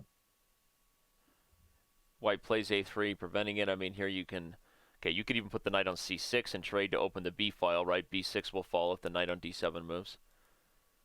Yeah, Okay, knight c4 is also very, very nice. Just playing patient chess. Maybe plays e3 and d4. Yeah, that's one way. Another way is to advance the king side, like drop the bishop, go f4, g4, and whatnot. That would be the play with your food approach, right? Torture them. Yes. With the sandwiches. Okay, well, the single blunder there, I mean, yes, black was worse, but likely if you find f6, as Anish said, Jeffery doesn't lose the pawn, but Parham going to strike back, and an hour through the 5-minute portion. It's somehow this position. On one hand, it's sort of a long way from resigning. On the other hand, I don't see how white is not going to win it. Like, I don't... Right. DC now, there is some kind of a forky incoming, yeah, on d7. Your favorite. Yeah. I mean, I wasn't going to say it. I just said fork, not. Yeah. Yeah, but we both felt that something is missing, yeah? Yeah. Isn't that weird? Where we're just, the unspoken things are now felt between us. I mean, you get creepier and creepier with your comments. All right, well, b6, the unspoken emotes aside, I think that white's about to take this one home. He's also got a minute advantage on the clock. Somebody in the chat says something which I think suggests that Robert Hess is a better commentator than me. What's that? Someone says, Hess commentates as a professional also. Anish doesn't. Anish doesn't what? I don't know. Yeah, I think it's somebody saying that Robert Hess is a better commentator than me. Well, first of all, we won't tell Robert that anybody said that. Don't worry, and we know that's not true. The American boy will. No, but did you realize what just happened? I mean, it was the most painful moment of my life, I think. Somebody just said that Robert Hess is better than me at something. I know it's harsh. He'll remind you of it too. I'm sure someone will send him a clip. But okay, this bishop g5 against the Dutch. Your thoughts? I can't get over the fact that Robert Hess is better than me. Let's move on. Let it go. All right. Why? He's not. You're doing fine. No, Aman can be. I mean, you can say like anybody is better than you. Why Robert Hess? Why H4? Why H4? Why H4? There we go. Just make a normal move. Make it normal. By the way, what Black did is terrible. Yeah, you go F5 and D5 only when the knight is on C3. That's what I said. Like Parham, he's really bad in the first like 5 to 10 moves. Right. He's like terrible. That's his biggest weakness. Yes, and if he gets over that unpunished, you already done something wrong with white. Right. Also, like, why do you go H4, H5 when the guys played this terrible idea of F5, D5? Just play in the center, just put a knight, I don't know, on F3, pawn on C4, the other knight on C3, put everything in the center, and just by default, you're going to have a good position because pawns don't go to F5 and D5 at the same time unless white puts a knight on C3. And then if you go H5, H4, H5, you lost some to Tempi. Now, you give him something to look forward to. Yeah, all of a sudden black has the bishop. Okay, he's going to lose that back possibly, but black has the bishop it still must be worse. But okay, bishop G8. But why not bishop G8? I'd keep the... Okay, that's also fine. Actually, you don't need to keep the bishop. It's fine. And then bishop to D6. Okay, but maybe white goes for the, the old school way to break through, F3 and G4. No, that's not going to work because you've got bishop D6 and all the dark squares and some bishop G3 check in the air. I don't think that's... Okay, yeah. So suddenly black is kind of okay, yeah? More or less. I mean, I can play rook E8, king G8 if I want to safeguard my king. Right. Castle by hand. I'm still thinking about Robert, by the way. I don't know what you're thinking. Robert's watching you. He's always here. Observing, stalking. I know who that was. That was Robert's anonymous account writing that. That's most likely. There you go. Now you feel better. That explains. Now I can get over it. Okay, fine. Yeah, exactly. All right, knight g5 is played probably to prevent what you just talked about, to prevent black from playing rook e8 and king g8. So, yeah, Jeffery... but I don't really sort of care. I mean, I'm fine with my king on e7. Yeah. I can even play... g6 is very positional. I like that move. I like that move, g6. h6 probably needed now, because 8g would sort of give black a lot of time. black would be the one winning the H file, so you don't want to open And it up. if you don't make any move, then I'll go H6 and G5. Queen B3 is an interesting intermezzo. Yeah, queen trade incoming. I would gamble with H6. I like H6. I don't know. And your main point is you don't want to allow black to open the H file, but you also have this H7 pawn as a long-term target. Is this the idea? Yeah, well, very, very, very, very long-term, because knight on F6 is really protecting it very well. But my point is that if you don't go H6, then you really have nothing to hope for anymore. I mean, that's your only trump sort of remaining, because if you trade the H pawn or allow H6, G5, then you just, like, your whole H pawn adventure was for nothing. Now, at least if you put it to H6. But the queen trade obviously going to be fine for black. Okay, he finds your move. He likes H6. Where does white go from here? Are you preparing something like F4 to totally close it up and stop breakthroughs like E5 by black? This position is so hard for white to do anything after that. Yeah, you can trade the knights with black. Oh, I think you should have traded the knights with white, but I'm not sure. Yeah, but I think this H6, by the way, it was not such a fantastic idea either, because the pawn on H6 is more likely weak than strong here. Okay, well, he'll end up taking on... In the endgame, basically, like the... Okay, let's see what's happening. Yeah, some kind of action happens. I don't know. I think still the H6 pawn is sort of weak, but while you try picking it up, you lose a lot of time with black. Right. I'm not sure black is doing it that great as he thinks he is doing. Because while you will try to pick up the H6 pawn, I will do something else. I'll go before knight A5. Right. Flexibility on the queen side. I mean, white can play for B4, double rooks on the A file, and even C4 and B5, right? Something kind of... yeah, that's very far-fetched, but in the long run, maybe, yeah. In the long run, maybe, yes. I mean, I'd imagine you go B4, knight A5, and then black has to decide trade or not. If not, then he will have to protect the B7 pawn. Then maybe I go knight B3, maybe knight C5. Wow, F3. Wow. That's F3. That's very interesting. Challenging the king side here. He wants a target, right? Didn't occur to me at all. But black has to take everything on F3. You can't allow white to take. I can take once. Yeah, EF GF, and I can play rook G8, for example, something like that. GF GF rook G8. Okay. No, yeah, or EF take twice is also right. And now rook G6, maybe he wants. Yeah, I don't think opening up the king side was such a great idea. Although, okay, now he can take and play E4. E4 first is better, yeah. FE is a pity. That's not very ambitious. Yeah, I don't know. Actually, something interesting stuff is happening. I don't know. I mean, I think still black is never in any danger because H6 pawn is just a weakness. But I don't know. The bishop seems to hold all the critical squares too, keeping the knight. Yeah, it's very defensive though. It doesn't really attack H6. King G5 is an interesting way to solve that issue. Oh wow, and then yeah, well, rook F1. And you play rook F6, and yeah, he rook does. G1 check. Rook G1 check. Now you take. Yeah, now white is we've suddenly. Got a fork on G4. No, white is because rook G7 is coming.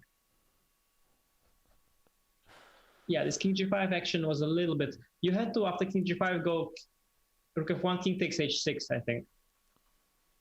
After King takes H6, rook F7, rook G7, you still held equal position, at least with black. Okay, but now all of a sudden the tables have turned, right?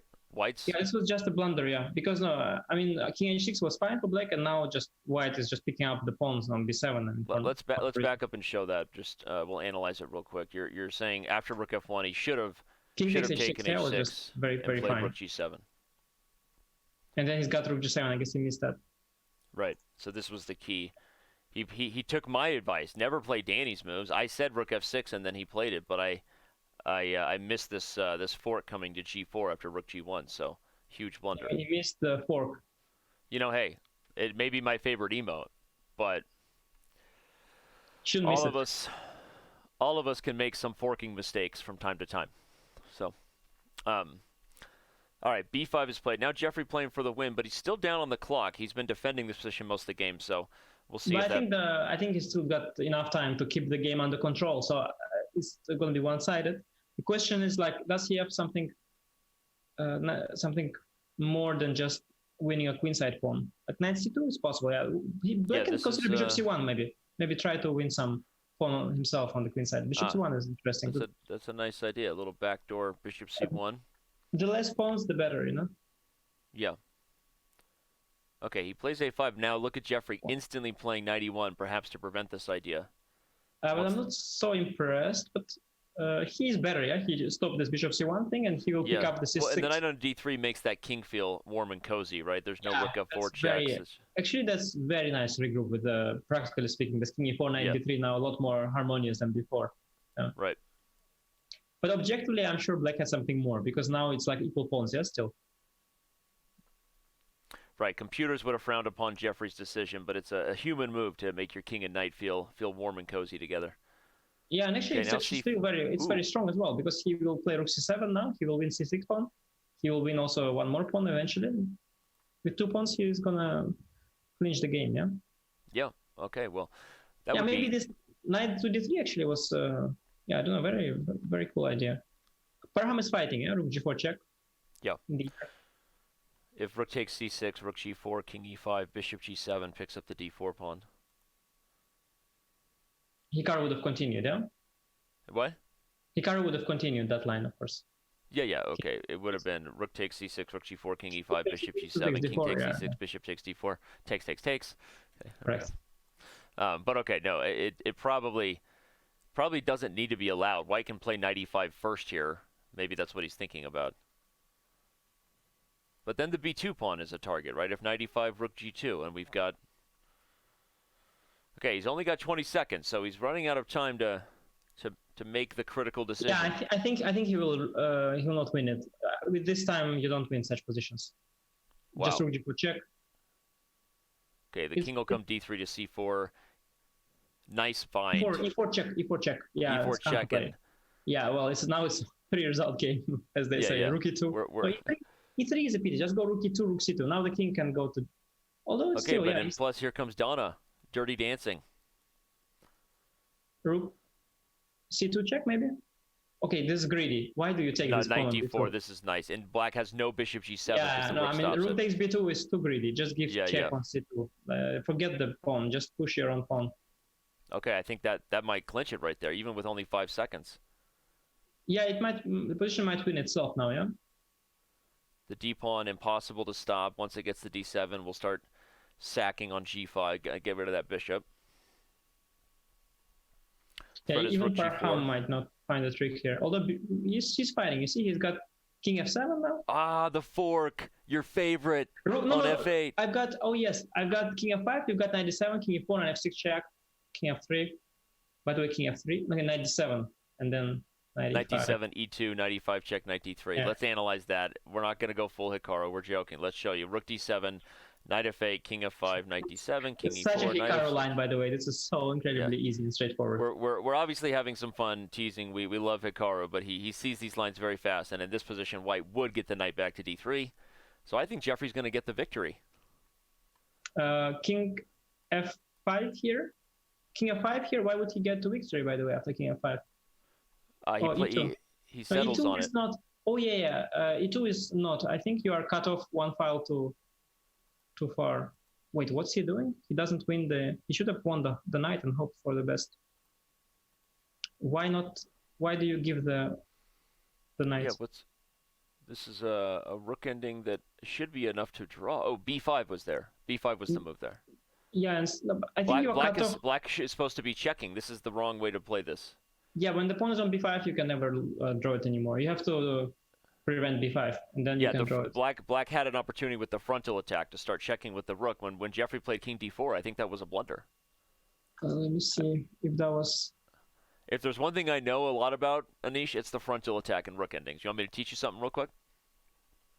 Why did you make it sound... No, but you are not right there, I think. I think that didn't work there. Okay, let's analyze that while the next game gets going. I think I'm right. Let me show you. No, you're wrong there. You're wrong there. We're gonna find out, aren't we? Oh, unless there's some super IM endgame theory that works. Okay, the point is you're supposed to play b5. Once king d4 happens, after check, king c5, and then check. Where do you go on c8? King d5. King b5, check. D, king to d5. King to d5, and then Yeah. if... you're right. I'm wrong. Yeah, because I've got the check on f2. That's why you should have pinned the king. Yeah. Well, also because you're able to make progress, and in this position, I can't keep checking. You get to b7. Yeah. What I had seen in my head was I thought at some point after something like rook c8 check, No, you'd but be playing... but then you know what you mix up with? That position has to be, you are cut off one file closer. You are cut off by the d file. Here you are cut off by the e so file. it's 2 files out. No, but even so, if white plays king d6, even there, if rook b8, white has time with rook b2. You're right, because he's cut off 2 files. Normally you have the king on e6 and rook on d2. And You that's see how where you see how I baited you into teaching me something right there? Je baited. I just tricked you into giving me a lesson. Okay, but That feels so good, man. Feels so good. So anyway, no, that was good stuff right there. All right, and jokes aside, you did teach me and everybody something there. And so the key there, white being 2 files having cut off black, it was a winning transition. yeah, it's very hard to say. Sometimes from afar, it looks all the same, but like these files, they matter. Yeah, every file is like. Well, especially because when you study them, like in books and things, they always try to show you the exception to the rule, like those positions where the king is even 3 files, right? And so you get in your head like, hey, there's some exception, instead of realizing most of the time it's a win. So. Yeah, Parham is once again doing this a3 c3 b4 thing, and Jeffrey decided not to go a5 but to go d6 a6. Yeah, I think Jeffrey's gotten himself an interesting position. Should be fine. I wonder if he can even take on d4 twice. Why not?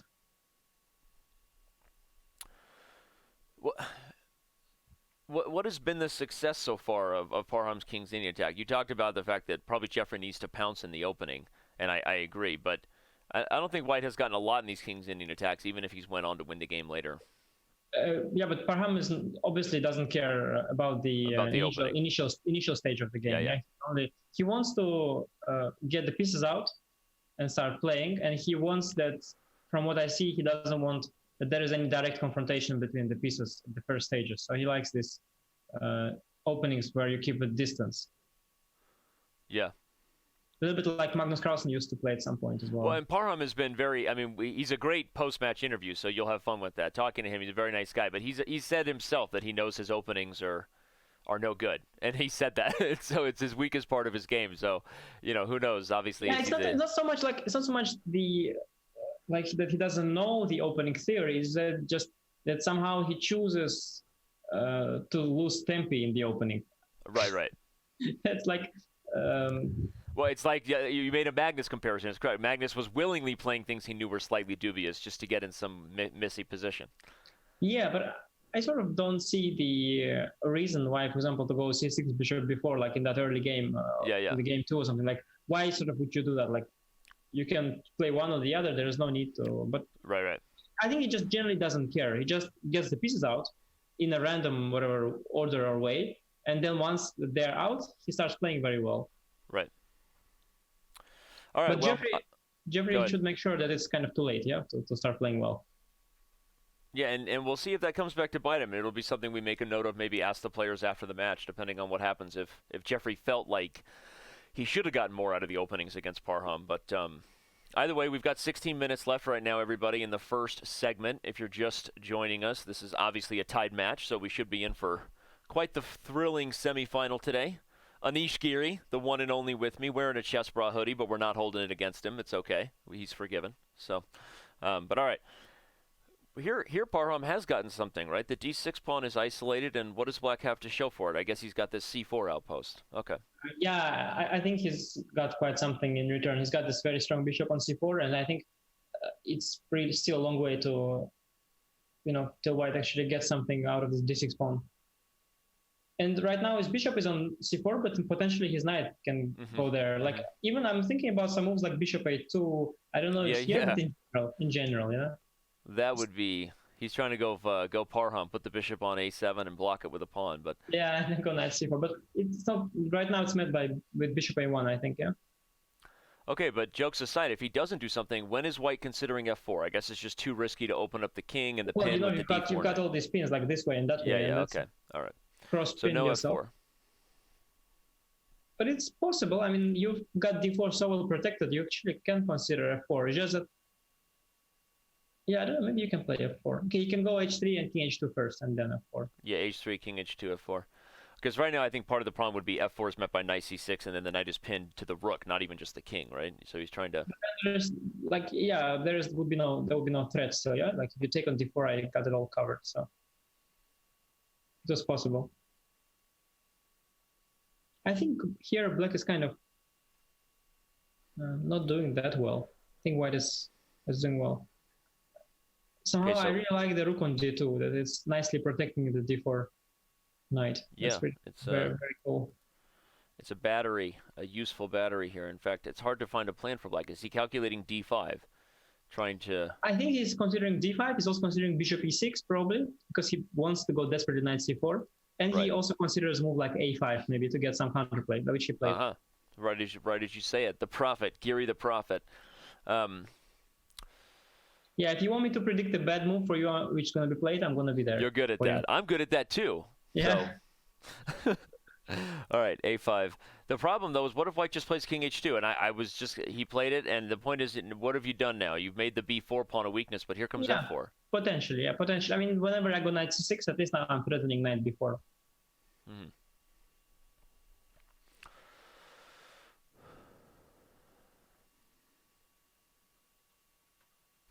All right, well, time ticking away. Very likely we will have a whole nother game after this, and so there'll be more 5-minute chess. If you're just getting here, click that purple follow button. You know you want to. Everyone likes clicking buttons these days. That's what they do. By the way, I provoked some kind of giant with bishop a2. Giant trolling in the chat now. Now everybody says I'm worse than his. That's right. Never poke the troll bear on Twitch. No. Should never touch that. I mean, I should have let that comment go, and nobody would have noticed. Right. Now it's like a fact now that I'm worse than Robert Hess. Yeah. Well, he was here earlier. He made a comment that he is better than you at being in worse positions. He said that. So he gave you a compliment. In worse positions? I think he said he's better than you in worse positions or something like that. Oh, really? I don't know. Oh. Wow. He's better at being worse than him. So I think Robert was giving you one of those backhanded compliments, you know. All right, but okay, your bishop. I thought you were saying you were a prophet with bishop a2 because now it came to light, and it's actually really funny. It's such a computer move. How do you deal with knight c4? Bishop a1, I think. Bishop a1, but maybe is he? Yeah, I don't know why bishop a1 is not played instantly, because I thought that was all along the point, no? Oh, but then rook a8, yeah. You see, finally I've got rook a8. So now there is a point to a5. That's genius, actually. Yeah. Knight f3 looks very timid. That's very timid. But maybe it's okay. But wasn't there something more aggressive? Yeah, he claims that if you trade everything, he's slightly better. But I'm not sure that's even true. Like, I can take on f3, take on b2, put the bishop on c4. Oh, he just went back to e6. That's also possible. Reduce the threat of c4. Yeah, knight f3 was not very powerful. Yeah, you see now you block your own f-pawn, and the bishop on d4 is, of course, worse than the knight. Black's bishop on e6 sits very, very comfortably, and knight c4 is now a threat. That's a small... Okay, wouldn't say turnaround yet, but black is feeling a lot more comfortable than before. Maybe bishop c4, maybe here. Yeah, I was going to say, or do you want to play knight c4 and allow the light square bishop to part? I think practically you want to keep the knight on, in a blitz game. h5. You know, high-class waiting move. In this game, it feels like Parham is playing black. This bishop a2 and h5 moves, they're so much more him than Jeffrey. Yeah. Well, you said we'd have an exciting match here. Lots of dynamic play from both these guys. I think we're getting it. h5 is very cool because you got idea of bishop h6 as well and h4. Both are very interesting. Now he'll put the bishop on c4, and the question is, will Parham follow with f4? That's the idea, probably. If the c4 square is taken from the knight, then watch out for f4. Mm-hmm. Then I've got bishop takes f1, though, yeah? Yeah, bishop c4, f4. Okay, we're going to find out. Takes, and then takes. on e5, then bishop c4 back, yeah? Ah, okay. Oh, he took on e5. Yeah, I considered that. And then queen f3 at some point. Something with queen f3 and turn the king side into a mating Yeah, net. I'll just protect. Yeah, I'll just protect the rook d7 is interesting, but I can just take and play rook c7. Okay, the surprising thing here has been the time. Parham. Black is doing well, I think, because if I can even take on d7 and play rook c7 and then play bishop h6. Okay. Or bishop h6 may just get rid of the knight, take care of your threats, and then push the c pawn. Bishop h6 immediately. It's very cool, and h4 is not very principled. Now I just push my c pawn. C3. Charlie's on the loose. Yeah, black's possibly winning, but oh yeah, rook c7. No? Yeah, I think black is And now winning. White gets a taste of his own medicine with queen c8. C2 is met by rook c3. So then if I take king h7. I think just queen c8, right? Turn the battery, and here comes c2. Queen c8 is it's a good move, a super international master. Just thank you. You're welcome. Queen c8. Hikaru, you're in the chat. Did you see that Anish called me a super international master of the day, buddy? I just wanted you to know that he did that.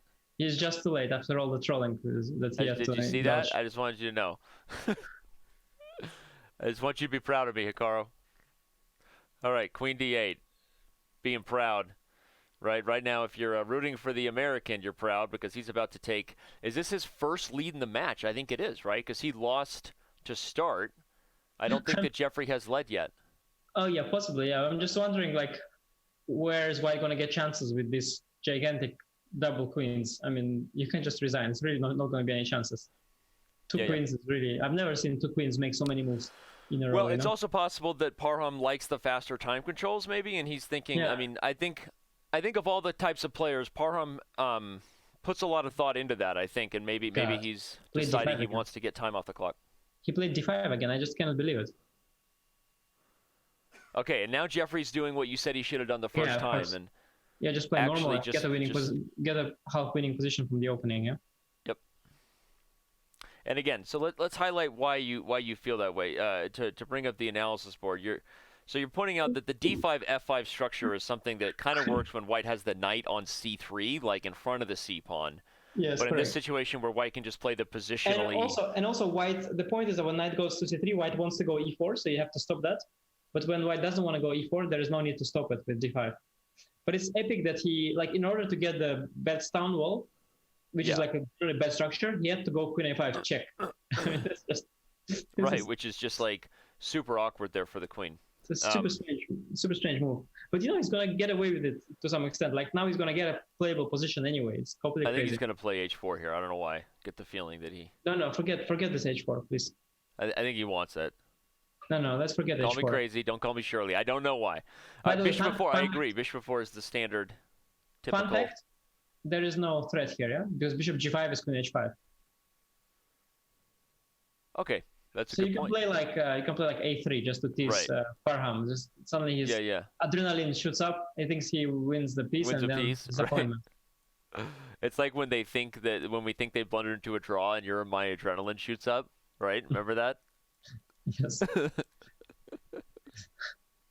You bring that up one more time, I just sign out of the show. I just drop the mic, drop the headphones just again. I'm done. I'm done. Danny, do it yourself. And you and Hikaru can proceed here. Yeah.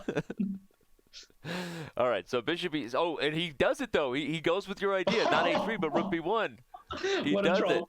What a troll! Also, rook b1 is like the most weird move ever. And again, the point, everybody, bishop takes g5 is met by queen h5, and White just wins the piece back. That's actually not a bad idea, right? Is he threatening to trade on e7 and play b4? What's his idea? I think the point is just to show off. But he didn't know that we already saw this idea, so nobody is impressed at all. Yeah. Okay, but what... Okay, yeah. But, b4 doesn't bring you that much that you just voluntarily give up your bishop. Before b5 is not like it's going to bring you happiness in life. It's just...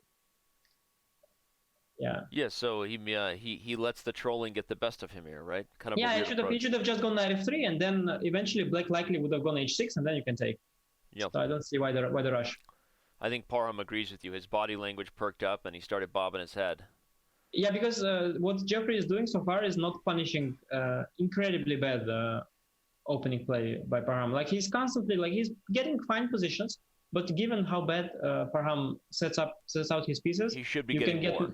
you should get him more, yes. And then once Parham gets a little bit past this first few moves, he starts bobbing his head. They run and rep.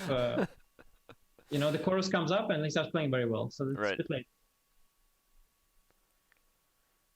It's nice, yeah. It's got these pawns like in a Christmas tree or whatever. Yeah, Swiss cheese, I like to call it. Lots of holes.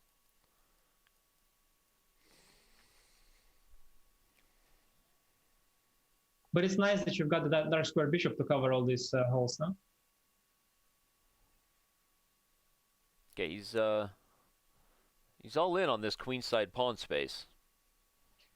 Yes, he pretends like it's something great there, but I think after b5, I'm going to go a takes b5, and then I'm going to ignore the rest of your action.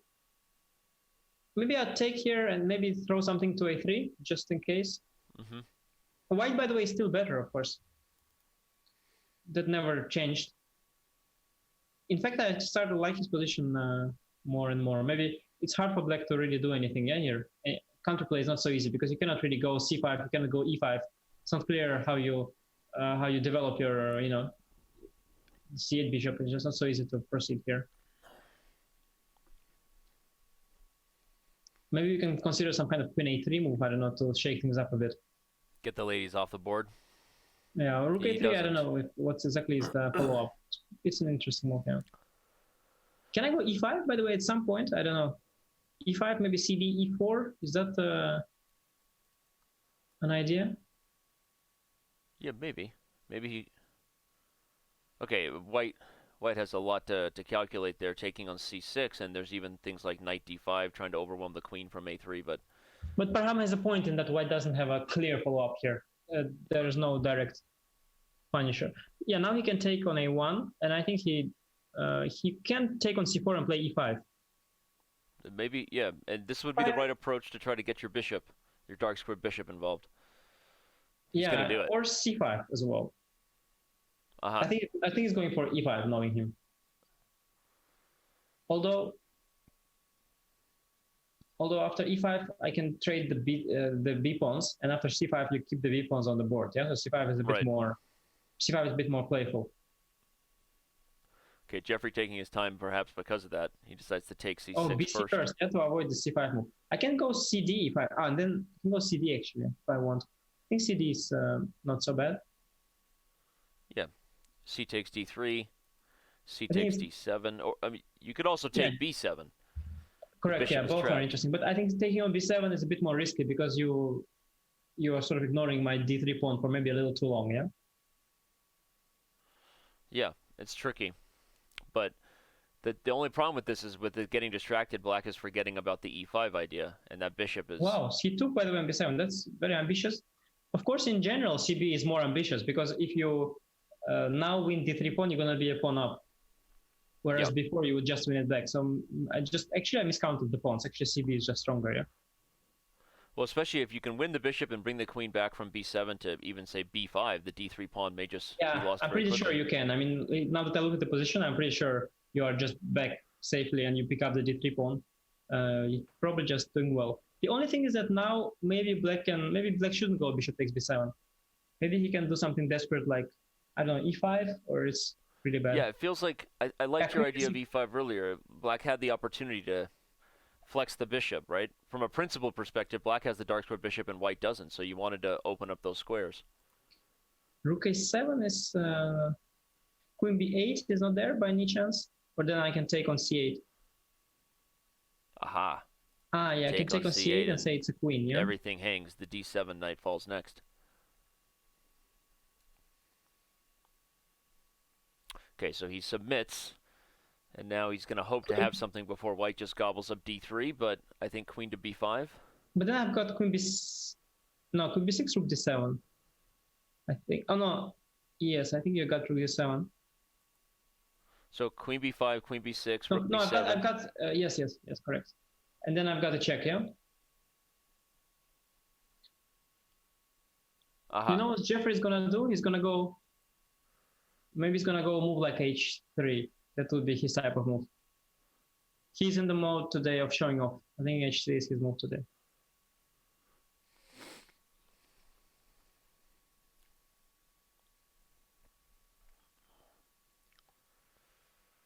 Hikaru's getting tactical there with rook a6. I don't like rook a6, Hikaru. Rook a6 is. I like the rook on a7 that spins the the other rook.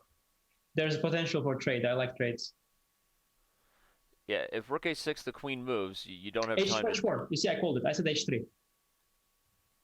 Okay, e5 though. Now white gets what. Yeah, no, it was not a good idea. I think wasn't queen b5 strong, but what was after queen b5? I don't know. e5 maybe anyway, yeah? By the way, e5 anyway was coming. e5 was a nice resource. Okay, but now maybe Hikaru's rook a6 is on the agenda.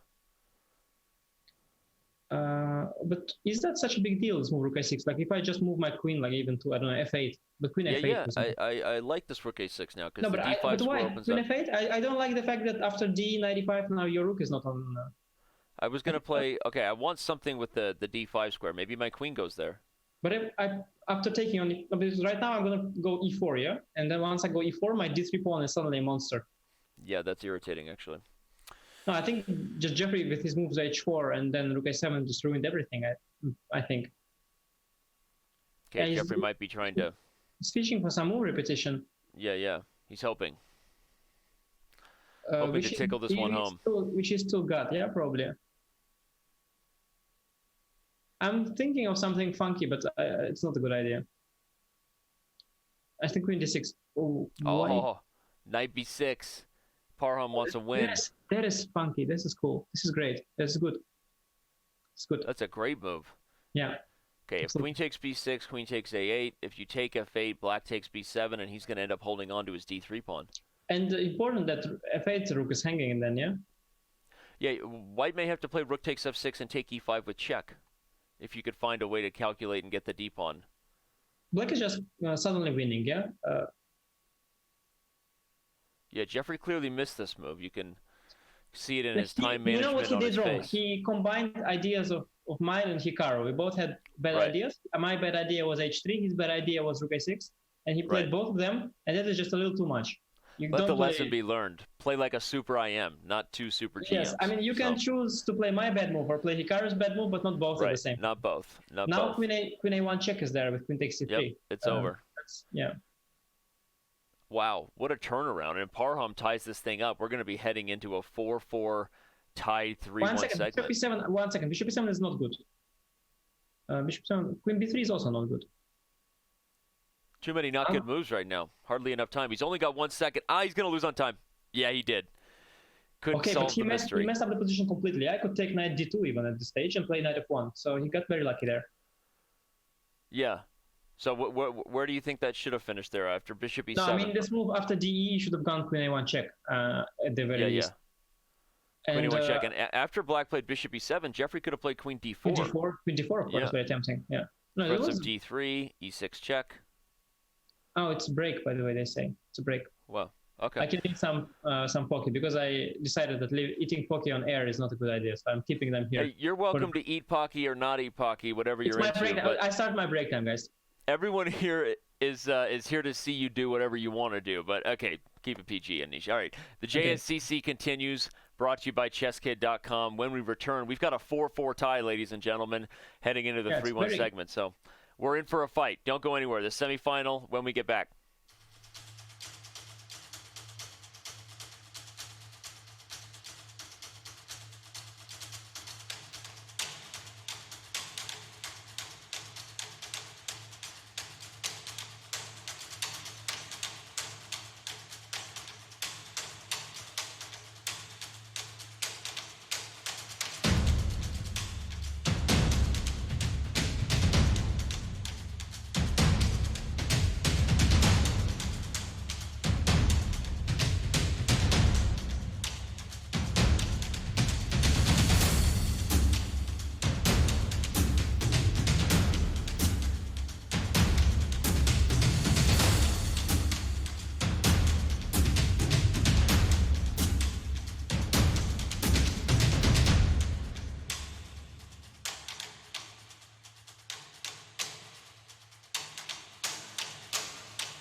Fisher Random Chess, a game where creativity is king and memorization impossible. 960 different back rank configurations turn the world's best chess players into mere competitors trying to outwit and outclass each other with every unprepared move. Only one will be worthy of the title of Fisher Random Chess Champion, but the best part is that champion could be you. The Fisher Random Chess Championship will be unlike any tournament ever held. With a global qualification system, for the first time ever, everybody truly has a chance to prove themselves the best player in the world at a chess variant. Are you a chess artist worthy of the 11th World Champion's admiration? We're going to find out. The tournament features open qualifiers beginning on April 28th and the title player qualifier stage beginning in June. Over $300,000, Fabiano Caruana, Hikaru Nakamura, and world champion Magnus Carlsen await you at the later stages. The Fisher Random Chess Championship title is there for the taking. Will you make a run at it? Go to frchess.com today to register and stay tuned to Chess.com for all the latest news and updates regarding this historic event. It's the FIDE World Fisher Random Chess Championship, organized by Doomed AS and Chess.com. And welcome back to the first semifinal for the Junior Speed Chess Championship, right here on Chess.com, though brought to you by ChessKid.com, and right here with me, Anish Giri. Now, Anish, we knew this was going to be a close match, or we hoped so, but if it stays like this, this might be an all-time thriller here, right? It's 4-4 heading into 3-1. Do you have any opinion on who's played better to this point, or is the scoreboard tied for a reason? Scoreboard is always tied for a reason, but you passed. Yeah, I'm trying to think. Well, it's hard to say. I find that Jeffery was not rough enough punishing Parham, as I mentioned a few times already, for his very extravagant and often really poor openings. Right. But subsequently they both continued fighting, and yeah, I think if things continue this way, Parham is my favorite. I think slightly. It's interesting you say that, because Andrew Tang, well-known streamer and bullet expert, he actually feels the opposite. He said he feels like if it stays this way, he kind of predicts that Jeffrey's going to win in the bullet. So. Okay, no, then I bow, because I played this guy once. Then the guy, Andrew Tang, and he berserked, so he had half a minute against my one. Yeah, and he still won. And I thought, no, okay, one time I thought, okay, it doesn't know it's. Yeah, I'm not going to berserk. I'm going to punish him for what he did. Right. And okay, I barely won him, but it was really a very close fight. So I think if did he ever find out it was you, or you stayed anonymous? No. I stayed anonymous. There you go. If the guy can almost beat me with such time odds, I should just bow to his opinions. He's very good at blend. We all bow to Tang's greatness, whether he's playing on Chess.com or Lee Chess or anywhere. He's a monster. So let's remind everybody. What? You guys don't berserk, yeah? So I gave it away. You don't have a berserk function. We have Hyper Bullet, but no, Lee Chess has Berserk. We don't have that. Yeah. Part of the big debate was about whether we would ever want to do a separate rating system, and that's kind of why, because we have ideas about doing like variant rating systems for all kinds of things like that. Mm-hmm. And so a big reason is we've been kind of discussing whether we want to launch new different versions for that. So that's one of the only reasons we haven't done it. But people seem to like Hyper Bullet too. So anyway. Yeah, that is really fun to see. It's a different game. I mean, this is more like a video game. Yeah. Well, we had the Bullet Chess we had the first ever Bullet Chess Championship, and maybe we'll add some different variants to that with that too later on. But anyway, let's remind everybody right before the games get started. We haven't done our normal shout out to who these players are, because we try to add different interesting facts and tidbits to the show for those of you who maybe don't follow these chess matches as closely as you should. First of all, what's wrong with you? Hit the purple follow button. But Parham Maghsoodloo is the reigning World Junior Champion. So that's. I mean, Anish, were you ever a World Junior Champion? I don't think I participated, but it's not a good excuse. I didn't participate in any World Junior. I wasn't even trying to put you on the spot. I was just trying to have. It's a big deal. Parham Maghsoodloo. There was briefly a period when it was considered to be not particularly cool, but immediately after and right before, it's a very cool tournament, and now it's a very cool tournament for sure. Well, and as the 3-1 gets underway, let's remind you who Jeffery Xiong is as well. Obviously, he's the top American junior, just recently crossed 2,700 actually in the live ratings, but he's the junior ranking of world number 2. His interest, as we discussed on Tuesday, Puzzle Rush, after the shall not be named interest. And he was also a world junior champion in 2016. So the thing I find most fascinating about this as we move forward is that we now have difference of opinions here. A lot of people thinking that as it gets faster, Maghsoodloo's more of a favorite, but it seems just as many liking Xiong. So if you're just getting here, buckle up. It's a 4-4 tie, and our predictions, they can't even follow this right now. Our predictions say Jeffery Xiong is the better bullet player. Maybe Andrew Tang is the guy who's locked in the room doing our predictions. You buying that? Possibly. I just had a thought to nickname Jeffery Xiong the womanizer, just while you were doing the introduction. Why's that? No, just, for his number one interest, I thought would be appropriate. I don't know that that's Jeffrey appropriate. The womanizer, just nice to there. Okay. Well, you heard it here, I guess. No, that's not true. Relax, everybody. But anyway, the games continue here. Yeah, but note that Parham is changing his gears a little bit. Yeah, he used to play the single fianchetto, now he plays the double fianchetto. I guess for the bullet section, he's got some kind of triple fianchetto prepared. Yeah, well, we'll see if that continues. I mean, I buy that Parham's going to continue to try the King's Indian attack. I don't buy that Jeffrey will continue to change it up. Oh, man, I wanted a queen sack there, but it all happens so fast. No, these don't work. It all happens so fast. Okay, no queen sacks working. Parham has the small edge, I guess. Now he's going to have this 2-on-1 on the queen side if he wants it.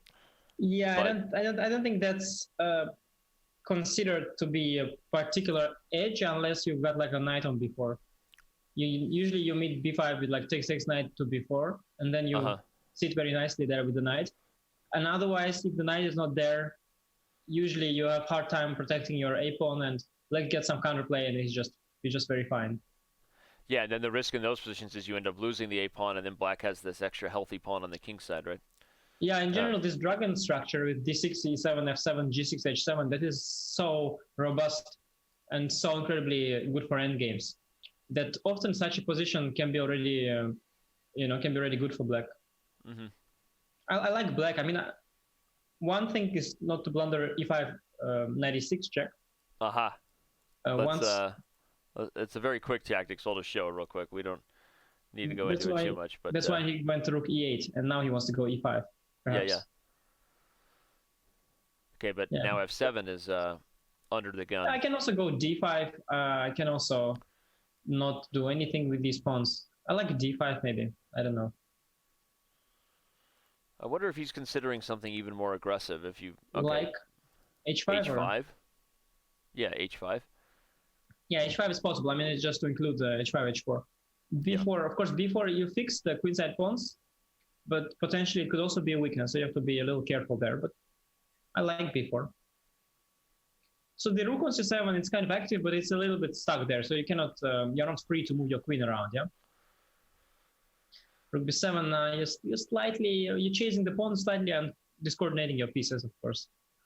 Maybe Fun fact about our stats, Anish, given that we have this debate, is Maghsoodloo is actually +9 in the 3-1 portion through his 2 matches.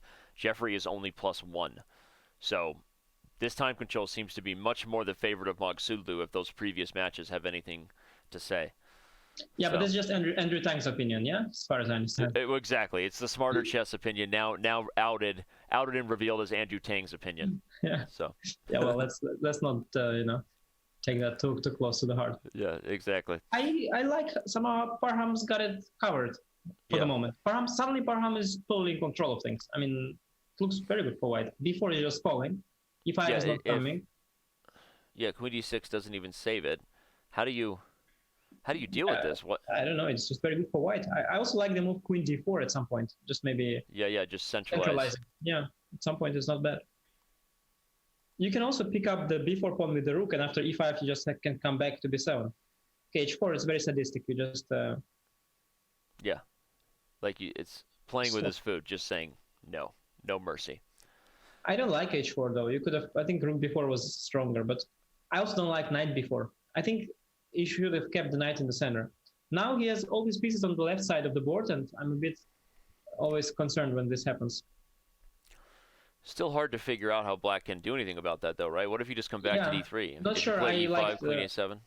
I'm not sure I like this move queen d6 and so on. I maybe could have tried using it somehow differently. I don't know. Maybe d4. Now still white, white's not so easy for him to... He's got an extra pawn, but at some point e5 might be a worry. And because you got this pawn h4, there is some ideas of queen e6, maybe queen h3. I mean, right now e5 looks good.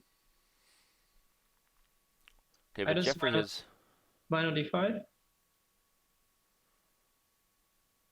Oh, queen e6, knight c5 suddenly is a big You're going problem. to have to play rook f8. So you've got to play rook f8, and that's not a happy move. But and don't I have rook b6? Don't have rook b6, no? Then suddenly your queen is almost trapped. Oh, wow. Black is suddenly just lost, yeah? Yeah, completely falling apart. Rook b6, queen d8, the e5 pawn falls. I think Jeffrey might even just resign here. He shouldn't resign, but he's lost, yeah. Yep. I mean, you should never resign. You always get some tricks. Go d4 here, queen d5, queen e8, yeah. There will be some tricks, but it is hopeless, of course, objectively. Yeah, yep. Queen 7 is nice. You just bring the stuff closer to the center. Yeah, so far Maghsoodloo with his King's Indian attack, and Jeffrey hasn't really found a happy approach. I think his position was very fine, though. I mean, the opening went very fine for him. I felt it's just that somewhere when, I don't know where, maybe around the move b4, because maybe b4 was too ambitious, I don't know. I think that after b5 he should have been fine. Let's analyze that. You're saying back on move 23 that in this position it felt like black was doing okay, but maybe my h5 was bad. Black should have played d4. I don't know. But the b4 pawn was already falling. I think many inaccuracies, but Parham is simply playing very well once the pieces are out of the starting positions. Out of the opening. Yeah. Yeah, I mean, now Jeffrey can resign, and he does. Indeed, he kind of resigns by letting himself lose on time, and Parham continues his domination in the 3-1 segment. Pointing out that again, if you're just joining us, we showed a stat just a moment ago that Parham is now plus 10 in the JSCC 3-1 portions, whereas Jeffrey is back to even. So this is a time control Parham likes. You know what else we like? Reminding everybody of other events that are upcoming, Anish. This is my opportunity to quickly shout out that we've got more on the docket. International Chess Day is around the corner. It's a big deal in Anish Giri's household. You guys celebrate that. It's as big of a deal as anything, right? I mean, you've got like your wedding anniversary, your son's birthday, and then International Chess Day right there, right? Top three. So I probably have to get my wife a gift for it as well, yeah? Then. Yeah, exactly. Get your wife a gift. By the way, happy anniversary. I saw you tweeted. You just celebrated your wedding anniversary. Thank you. And then we've got the Paris GCT. I'm pretty sure you'll be there playing in that, right? The Rapid and Blitz? I will be, in fact, yes. So we'll be covering that and talking about Anish as he throws down. And then the Singfield Cup. And then the main event, the biggest event that we hold, the Speed Chess Championship with the big dogs, Anish Giri, Hikaru Nakamura, MVL, and whoever wins the Junior Speed Chess Championship will be there. So mark your calendars if you're tuning in to Chess.com's Twitch channel for the first time. Now you know there's a lot more coming your way. So, all right, we're back to this game that... You know what surprises me is that he repeated this very, very bad idea of going 92 bishop f4. I don't think that was a good idea. I don't know why it led to such a good attack. He couldn't resist himself, right? Black took on f3 and eventually it did, but from the opening it shouldn't have. I think. I mean, maybe I don't understand it, but I really don't think that was a good thing. One note you pointed out about why that should have been bad is Black should have played for c5 in that structure. Here it seems that Jeffrey is playing a slightly more disciplined approach to try to make c5 a harder move for Black. Yeah, that's true. On the other hand, I do have a5 now, and then I've got an open a file, so I have some sort of counterplay anyway. Plus, when you have your pawn on b4, b5 is possible with the idea to send the knight to c4. That might be quite strong. And then once the knight is on c4, you can open the a file with a5, and then you get some good play there. Yeah, kind of a typical idea there. Now, Black has to guard c6 before he can do it, but this knight b6, knight c4 plan is hard to stop. I'm with you. Now, the more I look at it, I was caught up in delusions of grandeur that Jeffrey would get a great attack again, but the more I look at this looks terrible for White. Yeah, no, this seriously, this opening thing with knight e2 bishop f4 is not how things are supposed to be done. So it's not a good thing to repeat. You should watch out though now with black for this tactic with AB bishop takes b5. Yeah. There is some kind of a pin there, yeah. Maybe you should go some. Oh, actually, it's not easy because if you go queen b8, I'll go a5, and at least I stop knight b6 from happening.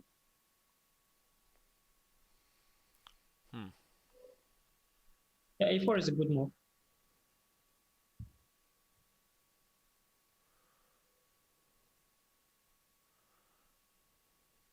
You know, a5, I guess.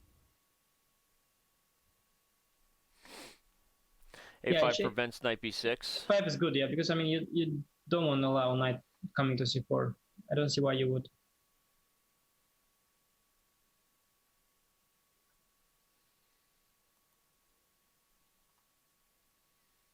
Okay, well he goes for it, but the problem with this overcommitment, obviously b4 is a permanently backward weakness. It's just hard to know how black will target it.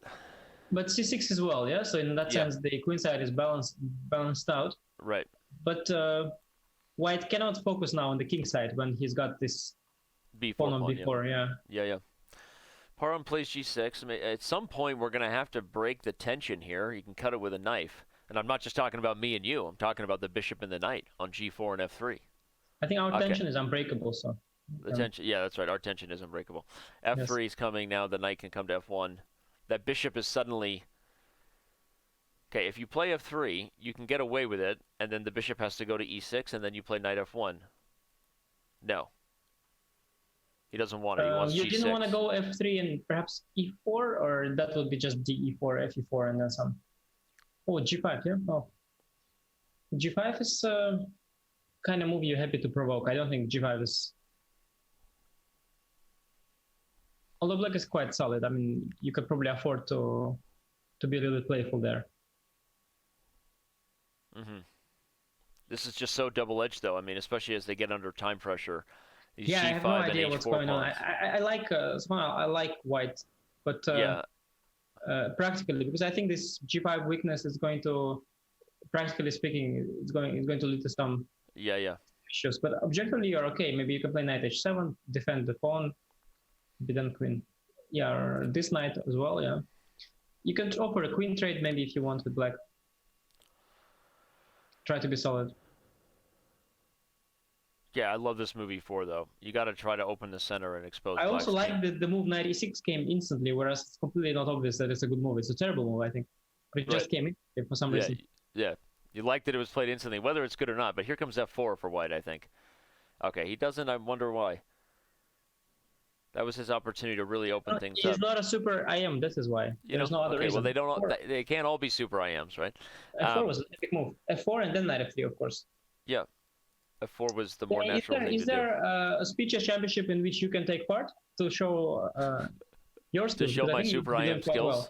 Well. I mean, there's been a suggestion from time to time. No. But you made a great point earlier that the b4 pawn would be the thing that stops white from totally focusing on the king side, and the queen on f8 still spies it. That's kind of irritating. Moreover, I think it's mainly that you haven't gone f4. That's why white... white should have played f4, yeah. You are looking at this knight on f3 and this pawn on f2, and you're just thinking to yourself that the pawn should have been on f4. Yeah, you're like, how is that pawn not on f4 right now? Exactly, yes. Now I can even take on e5, I guess.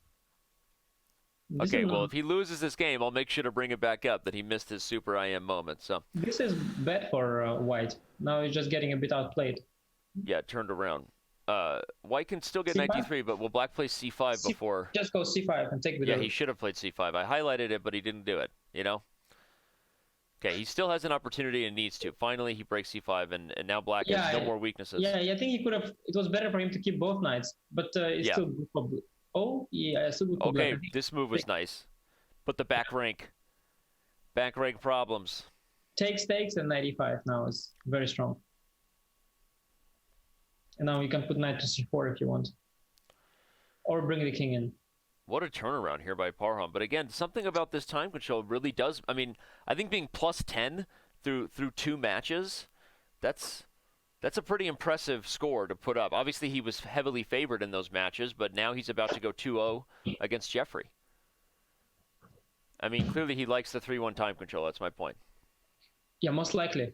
I mean, it could also be a coincidence, of course.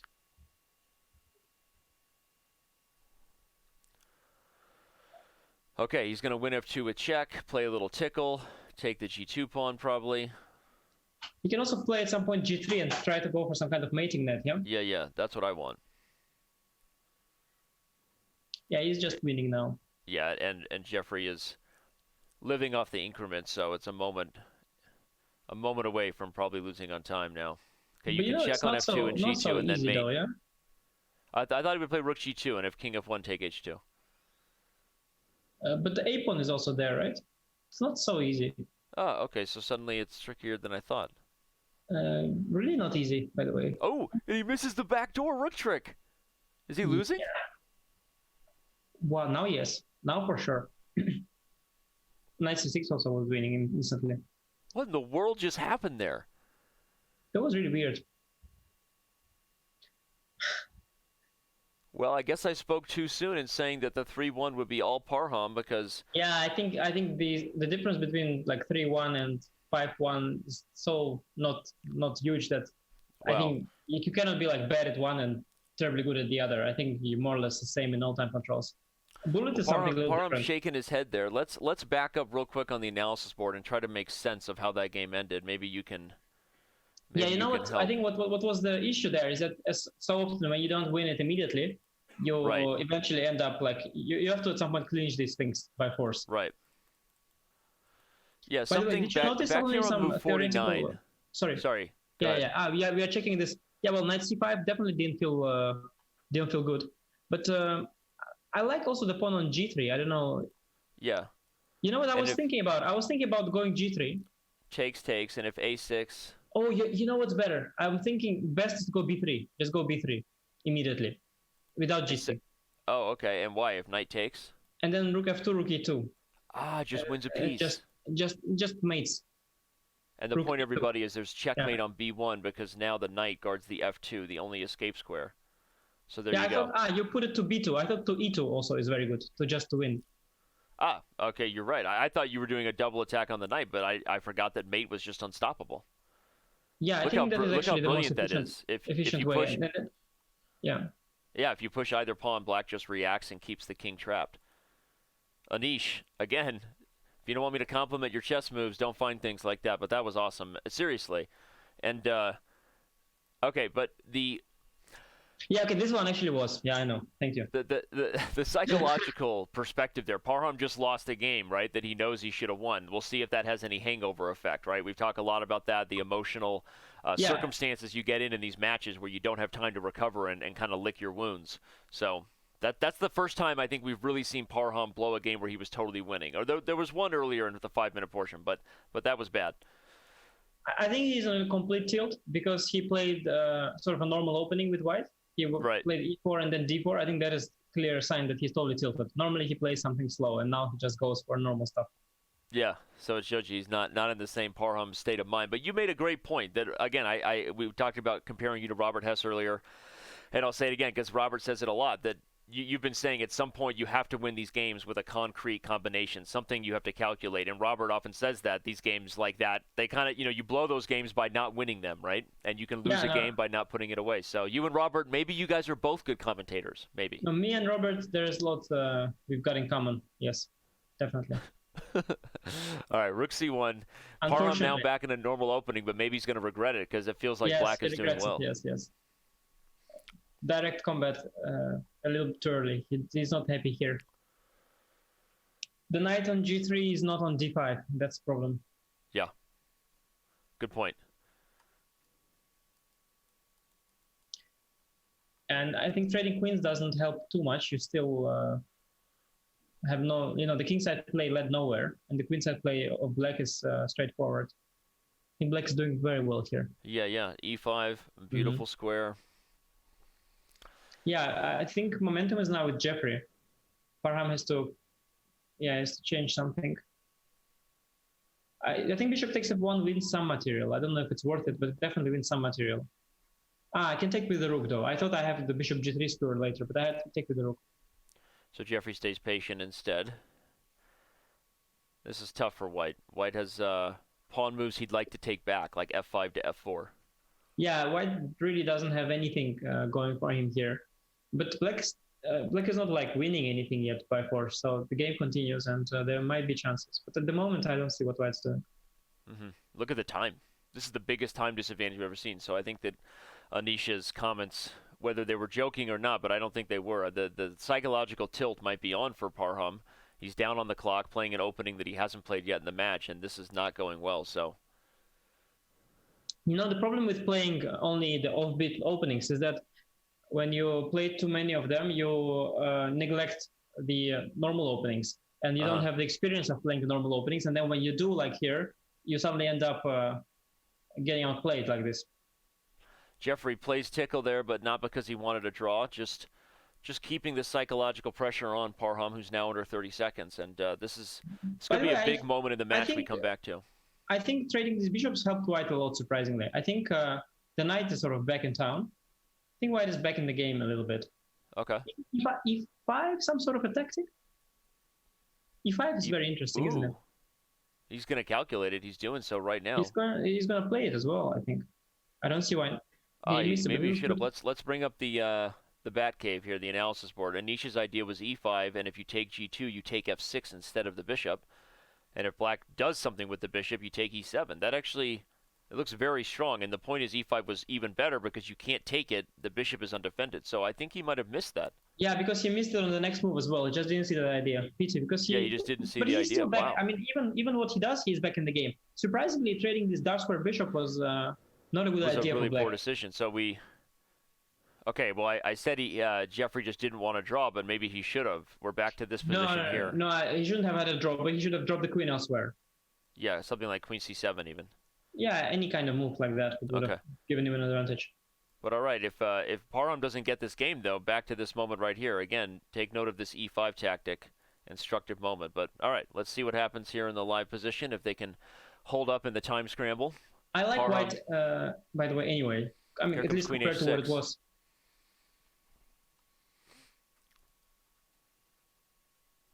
Here comes queen h6. Look out. Yeah, but the knight on h5 covers the g7 square for now, so we shouldn't get too excited there. Maybe rook f5 follows after that, something? Yeah, in general, I would try not to get too carried away trying to checkmate and maybe focus on the d6 pawn. It's also not bad to win it, the d6 pawn. Yeah, like now. Indeed he does. Jeffery kind of just gave it up, and now he's trying to flip the script on the attack. But Parham... yeah, it's unclear if black is not losing material. Okay, he's lost the bishop. I think he is. He's got some dark square compensation, at least practically. Just a bluff, though. I think you can play knight f4 and then queen g5, but... Okay, it can work in a blitz game, such stuff. Just take on f6. It can really work. These kind of things are very nasty. Rook g3 and... Just go rook g3. Just play fast in h4. Queen takes a5 was nice, though, by Parham. Just winning the pawn and controlling the 5th rank. Uh-oh. Knight takes h3, and then... King h2 he's got still. King h2, okay. So you sit. Something like g5. I have here rook takes g2, but it's just not enough, I think, yeah? Because I've got king h2, king takes h3 in the end. Okay, let's analyze that. Rook takes g2, rook takes g2, knight takes h3, king h2, queen f1, king takes h3, and there's no perpetual here? Maybe there is. No, there isn't. The queen can come back to g3. Queen d4? No, that's not working at all, does it? It's just down a piece. Hoping for checks on the diagonals. There are very good chances still, because the knight on b7 is out of play, and there is some perpetual... No, okay, it's not a perpetual, because I've got king to h2 with rook on f2. Yes, actually... So instead he just takes another pawn. Yeah, but now queen f4, the knight joins back in, knight d6 here. And now white's winning. Yeah, the knight's going to come into the dark squares, and look out. Yeah, now that's an extra piece. Mutual time pressure, but Jeffery really speeding up here, everybody, trying to get Parham to blunder with only a few seconds. Rook e8, maybe? Try to get the... No, then queen c4 would be lights out. You have to give a check on d5. That's your only hope. But okay, you're just a piece down. Yeah, and now there's queen c4 trading the ladies if you're not careful. Yeah, We're a blunder away from this one being over. just a piece down, they completely lost. So there's not much to play for, in fact. Okay, queen d5. Up. Parham misses chance to get the queens off. But there's no need. I mean, when you are piece up, you can keep the queens, you can trade the queens. But that, that was not needed. Okay, he gave us a scare. He still win. No, it's a draw just already. It's just perpetual. That's ridiculous. Knight d4 was ridiculous. Okay, is he gonna get out? No, he can't get out. Oh my gosh. Okay, that's so wait. That's absolutely insane. Let's look at that. So the insanity really got real when. Okay, but even though you said he didn't need to trade queens, I mean, from a practical perspective, it definitely was the opportunity you want to take, though, right? I mean, queen d5 is. But when knight was on f3, there was not a single check. I mean, I just pushed the queen side with my queens on. Okay, that's fair. That's fair. Yeah, I guess. But I see your point. Of course, with a good bullet instinct, you trade like all the pieces and then just win the endgame. Yeah, I see no, but you're right. mean. Okay, as long as the knight was on f3, there's nothing. But I guess if you were teaching your student, you would say, get the queens off the board and the game is over. But he plays knight d4. I panicked because I thought it blundered the rook, but in reality, it was actually blundering some sort of perpetual check. Wow. It wasn't, though, was it? If I played king f1, you had queen f4. Didn't after I have queen knight f4, f3? what about knight f3? Yeah. Yeah, it wasn't even. Okay, it's still totally nuts now. Rook e3 and. No, but I've got some. I've got some queen. I don't see the position in front of me, but I've got some queen checks now. Or where is the king? Well, if queen d7 or queen b7, the king goes to h6. So actually, no, the king is on g7 already. Yeah. It might have already been a little bit too late. So. Wow, all right. Well, wow. No, but sorry, I've got the rook h2 check, so I can go queen d7 check there. You're right. Or you're queen right. Yeah. B7. Queen b7 check maybe, or well, I've got some checks. I think it was still maybe lost. Yeah, you're right. No, queen d7 is probably good enough. But of course, when you had knight on f3, there was nothing to worry about, and here you've got some headaches. This game, by the way, finally they deviated from this strange knight e2 idea, and he traded the dark squared bishop simply. Okay, more of a typical Queen's Gambit decline kind of structure. White has a small edge. The d5 pawn's a little weak, but black has the c file and the c4 square. So. Yeah, position right now, I wouldn't even know if black is worse. I don't think black is worse actually at this point. It's very hard to say. I mean, black has some trumps here. He's got the passer on a5 potentially. He's got some sort of a knight on c4. But on the other hand, this construction with the knight on c4 is a bit fragile, so I'm not sure. Mm-hmm.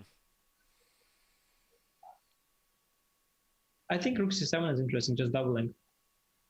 Kind of like black's chances there. I think this blunders into knight c5, or I think knight c5 looks very unpleasant here.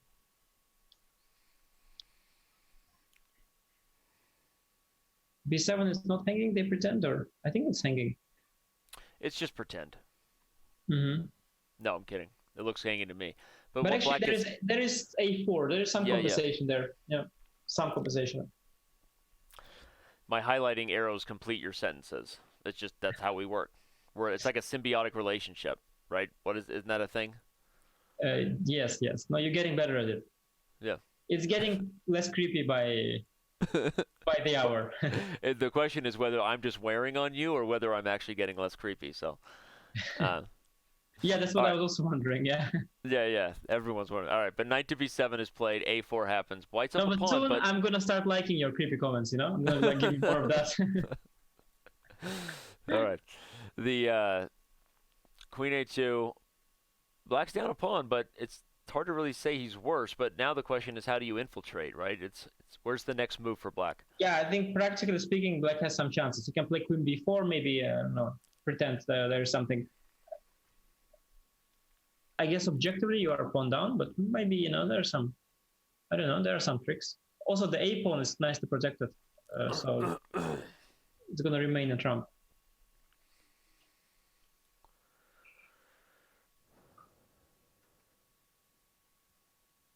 Yeah, it's hard for white because you can't get the knight out without just losing the pawn back.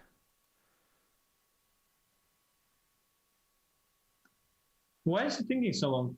You have to make a move at some point. He's really taking his time here. Parham, he's gone full Fabiano. All we can see is his forehead and his fro. I'm a bit suspicious about his internet, though. Is his internet fine? Because he's thinking way too long. He's got 3 bars, so not as strong as Jeffrey's. You're right, but no, indeed, he was just thinking. So he does that from time to time. Thinking is bad for you. Totally. I'm against it. That's what all these blitz matches teach you. The thinking is bad. As Hikaru would say, just move. In general, you have to learn chess, to such an extent that you don't need to think. When you need to think, it means you are not good enough. Okay, well, White is now infiltrating on the c-file, and the more we look at this, the more we wonder how Parham has such a massive score in 3-1 and Jeffery doesn't, because he's up on the clock and he's just got it all under control now. He's got it all under control. He's winning here. Okay, what's the next move here? You'd like to move your knight from c5 to use the c-file, okay, and he finds a way to do that. No c7, but... By the way, black is bad, but there is no direct killer here. So yeah, I think knight on c5 was fine, but then I don't know how to break it, actually. It's actually not so easy. I mean, it's just winning because it's winning, but not really. Queen a3, maybe just straight queens? I don't know. Yeah, you're up a pawn, but there's no super clear path if you're white. Okay, he's going to try to use the b4 square or the a5 square. Ah, a5. Okay, this is his idea. Yeah, but it still doesn't really... Okay, bishop c2 maybe gives you something. Bishop c2, work your magic on the pawn. Parham trying to create something out of nothing on the king side. Mm-hmm. Yeah, but there's nothing. Yeah, but is it a bluff to get Jeffery to retreat the bishop to f3? Maybe. Yeah. But knight can join. Yeah, knight can. Actually, it's funny. Parham has no time at all, but he's playing better than Jeffery in the segment. Yeah. Well, now that he's stopped thinking, he's playing better. That's what I was telling you all along. Yeah. White should play rook c5 here, maybe, instead of taking a4 and trading b5. Yes, there are also some ideas like with rook takes c4, knight b4, knight d5 type of things as well. A lot of tricks in the air, but rook c5 is nicely neat, yeah? I like your rook c4. Rook c4, trade on b7, and take on c4. Just get everything off the board. But b5 is saying, yeah, but rook c5 is bad because of knight d6. Bishop d5. Wow. Okay, same kind of idea. He's just trying to get everything off the board here. Yes. It's amazing that Parham is fighting with no time at all. He's actually really fighting here. Okay, knight c7 is an idea. Would force the queens off the board, and then you have to guard the a-pawn. Can't you just chop on d5 and take on a4, or that's not good enough for some reason? It almost seemed too simple to be true. Yeah, I know. But continuing the philosophy of not thinking, that's probably the best, yeah?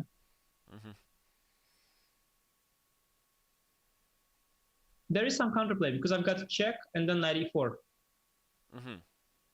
Yeah, I've got check and knight e4, and then... And if rook c2, I've got rook of 1. Rook of 1, maybe? Yeah.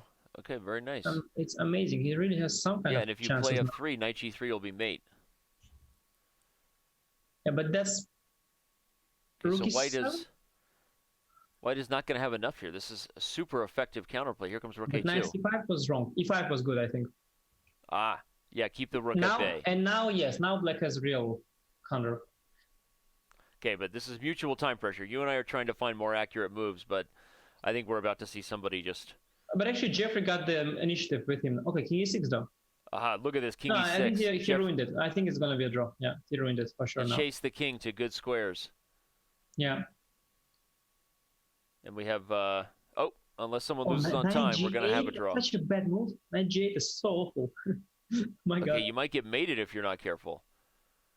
White has to be super playing careful. For a win already. Yeah, Parham wants more. Yeah, of course, always. But it's strange. Oh, rook e7. Okay, but that's a draw because I win h-pawn. Okay, it's still a draw, but yeah, that was not the best way to do it because now Jeffery might try to swindle him. Yeah, I think it's just gonna be a draw. Knight is too far to even try something. I think he's gonna do it. He's gonna try to swindle something here. No, not anymore. Okay, you get the knight back to e3. Yeah, no, now he can play. He can play now. Oh, no, not very nice. A trick by Parham. Forces the rooks off the board. How well Parham defended with 2 seconds on the clock. No, living off the increment, I'm always impressed by you and everybody else. I mean, the ability to defend those positions with no time. Something that super IMs are not able to do. I'll admit that freely. So yeah, maybe that's the only that's the shortcoming. one. That's the one weakness we have. Yeah. That's it. Our kryptonite, finding good moves under time pressure. Mhm. Always been my issue. You can find a brilliant moves though. So Yeah. All right, well, we've got a 6-6 tie. Again, everybody, if you're just getting here, thank you. We have 5,000 of you. If you happen to be watching at Chess.com, click on the player, come to Twitch, and hit the purple follow button. But we see you wherever you are. We've got all 3 chats going, the Chess.com game chat, Chess TV, Twitch. Anish and I are real focused, if you haven't been able to tell, so not a lot of calls to chat, but we see you. We love you. We appreciate the support.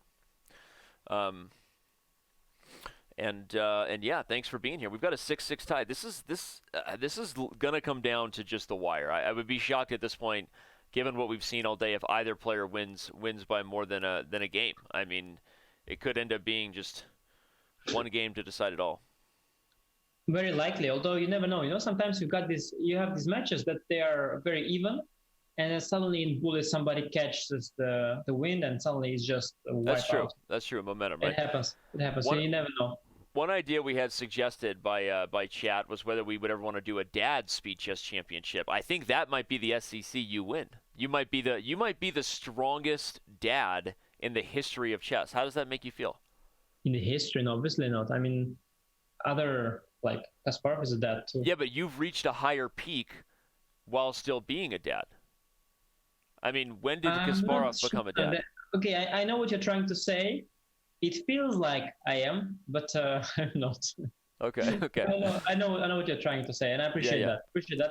And the dad SCC might be something I could play in too. So let's say if only you and only me are playing an SCC, there's a chance I'm a favorite. Let's put it that way. Small chance. Meanwhile, the C5 pawn is falling. Yeah. Meanwhile, there's a small chance that Parham's going to get a good opening for once. I guess the switch. When you get b4 in such an opening, you never allow b takes c5. You have to always react with c takes b4. Okay, let's analyze that. You're saying when white plays b4, you can't allow white to take on c5 and cripple the pawn. You have to find some way to tactically take on b4. Or often they can take b4 and then play knight d4. Okay, wait, he couldn't take on b4 because of knight d5, rook c6. Yeah, so actually in this game... He could go cb, simply. Knight d5, bishop d5, and if rook c6, I've got bishop g2 and queen d5. Yeah, and then you have a fork at the end. Yeah, so he should have done it. And you can allow bc, but then you have to take with the piece. And if you take with the pawn, you just got yourself a very weak isolated pawn, and it's just falling in the game as well. Although he got some, but did you see what he missed? A very nice tactic. Okay, let me find out. So after b4 was played, Jeffery did not take as we suggested, but what Anish saying now, Jeffrey's got something crazy with this move. Knight takes e3. What? F takes and queen takes d3. This is bananas. But knight b3 is very cool. If knight takes b3, you had knight takes e3. Oh, wow. Knight takes b3, knight takes e3, hitting the queen. And black wins the piece back because we have another fork on b3. This is forking awesome. Yeah, I'm wondering, maybe, like, at what point did white have a clearest this position here, instead of e3, clearly Parham underestimated and missed these tactics. Yeah. So you have to play bishop a1 or something, put the bishop to safety, and then focus on c5? I'm not sure that what Jeffery is doing now is that great. Are you sure about it? He gave a piece after all. I don't know. You're the GM. I mean... But you are the one who is responsible for brilliant moves, so I don't know. All right, yeah. This partnership is there's a lot of, you know what? There's a lot of give and take, right? You give, I take. That's why this thing works. Okay, yeah. But somehow in the end of this, Parham is up a piece, but Jeffery's still poking with threats. The knight on a4. Queen b1 was not good, yeah. Maybe queen e1 was nicer. Okay, yeah. Try to get the queens off the board when you're up a piece, but Jeffery still has to prove it. I mean, he's the one down a piece. What's our next move? The knight on a4 is loose. Is it knight to d4? Free up the b file and the b3 square? Yeah, what I don't like is that you give black a move after queen b1.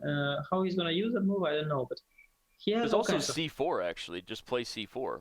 Yeah, in the worst case I can do c4, but I wanted something a little more threatening to create some kind of threat. I don't know, bishop f5. Yeah, but I don't see it. The queen b1 is also fine, probably. Yep.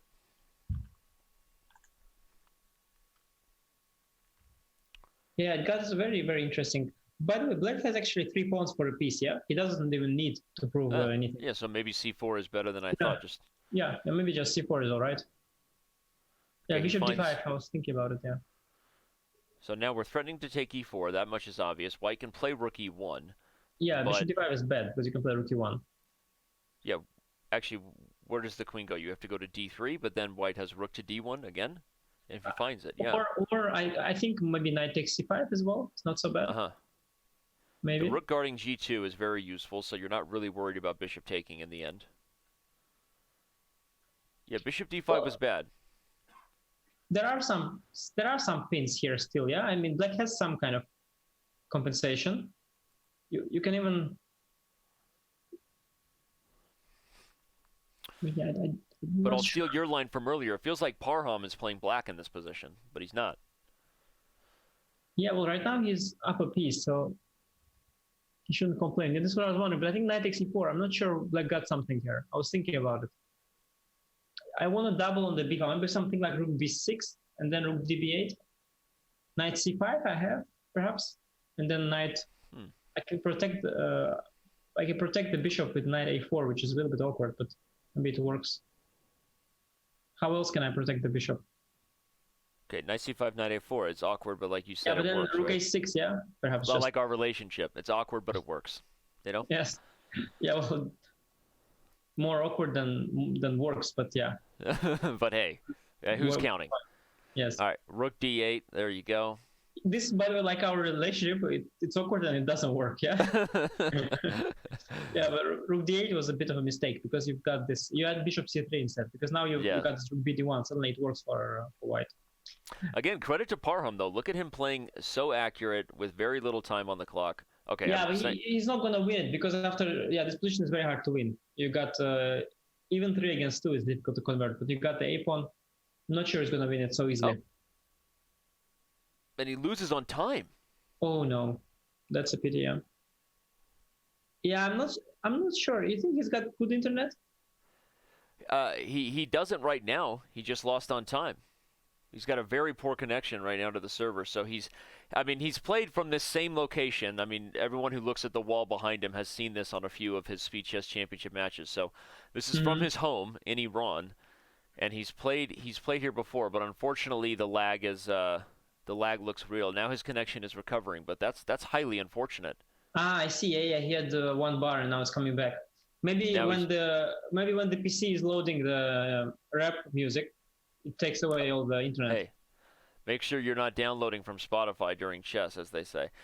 But no, that's highly unfortunate. It looks like he is lagging, so we will we'll keep an eye on that. If we need to, we will give him some advice. But yeah, well, he should anyway play faster. But yeah, when you are lagging, it's unpleasant. Yeah, there's no doubt. Yeah.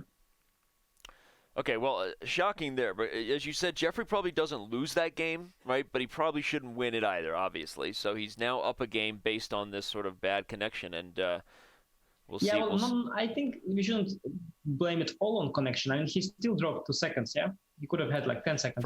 For sure. He still spent too much time thinking and put himself in a tough spot. But anyway, well, I mean, and Jeffrey, I guess, made that piece sacrifice messy enough to keep Parham thinking and under time pressure, although hindsight being 2020, probably that whole piece sacrifice shouldn't have worked for black. Yeah. All right, well. Now, by the way, Parham, I don't know, Parham, I think maybe he analyzed his games. Oh, no, I think he maybe had someone watching his first round, and during the break he asked him. Because he played a lot better this game than previously against the system. Yeah, that's a good idea. Good point. In fact, you bring up a good point. If you ever considered like trying to have a second during these matches, now that we have these breaks in between, it would make sense to have somebody to give you a little bit of advice, like, hey, play this line, play that line. There's not, I mean, that's not illegal assistance at all, right? Getting advice, as long as it's not advice during a game, why not have a second help? I was, by the way, wondering, because I haven't done it, but I thought about doing, like, is it legal? But I didn't know if it was legal, so I didn't do it. But is it legal in between the games to read messages from someone or to ask someone. Like let's say I'm finished one game, and before rematching, or can I read what he says? Honestly, we don't even have any rules about this. This is a fantastic question. You might be exposing a potential exactly hole. Cheating because I'm not even I don't have a game going. So it's in theory, I would see nothing wrong with it because the only thing illegal would be accessing an engine, obviously, or a friend's advice during a game. Yeah, exactly. But I do have to I am obliged to instantly click rematch. But suppose I withhold that for 10 seconds. That is maybe a little bit illegal. I don't know. Well, I mean, okay, coaches talk to their heavyweight fighters in between matches in boxing. Obviously, whatever they're giving them advice on footwork, or I don't know. I'm not a boxer, but you get it. So I don't know. I mean, in theory, I would argue that as long as no advice. In theory, I would argue as long as no advice is affecting a chess game in progress, I see nothing wrong with it. Other than this, I'm going to remind you that if we ever, it is in the rules already that if we find out someone is purposely delaying the match, like avoiding rematch because you're not supposed to, right? Because there's the total timer. Like put it this way, if you're up 4 games in a match and you're purposely taking off extra time by delaying rematch, then we might punish you a game if we found out you were doing that. Yeah, but that's what I mean. Let's say I finish the game. If I don't rematch instantly, but ask for advice instead, I am delaying the match for 10 seconds. So I think in theory, it probably is illegal based on that. Yeah. But you're bringing up great points. Yeah.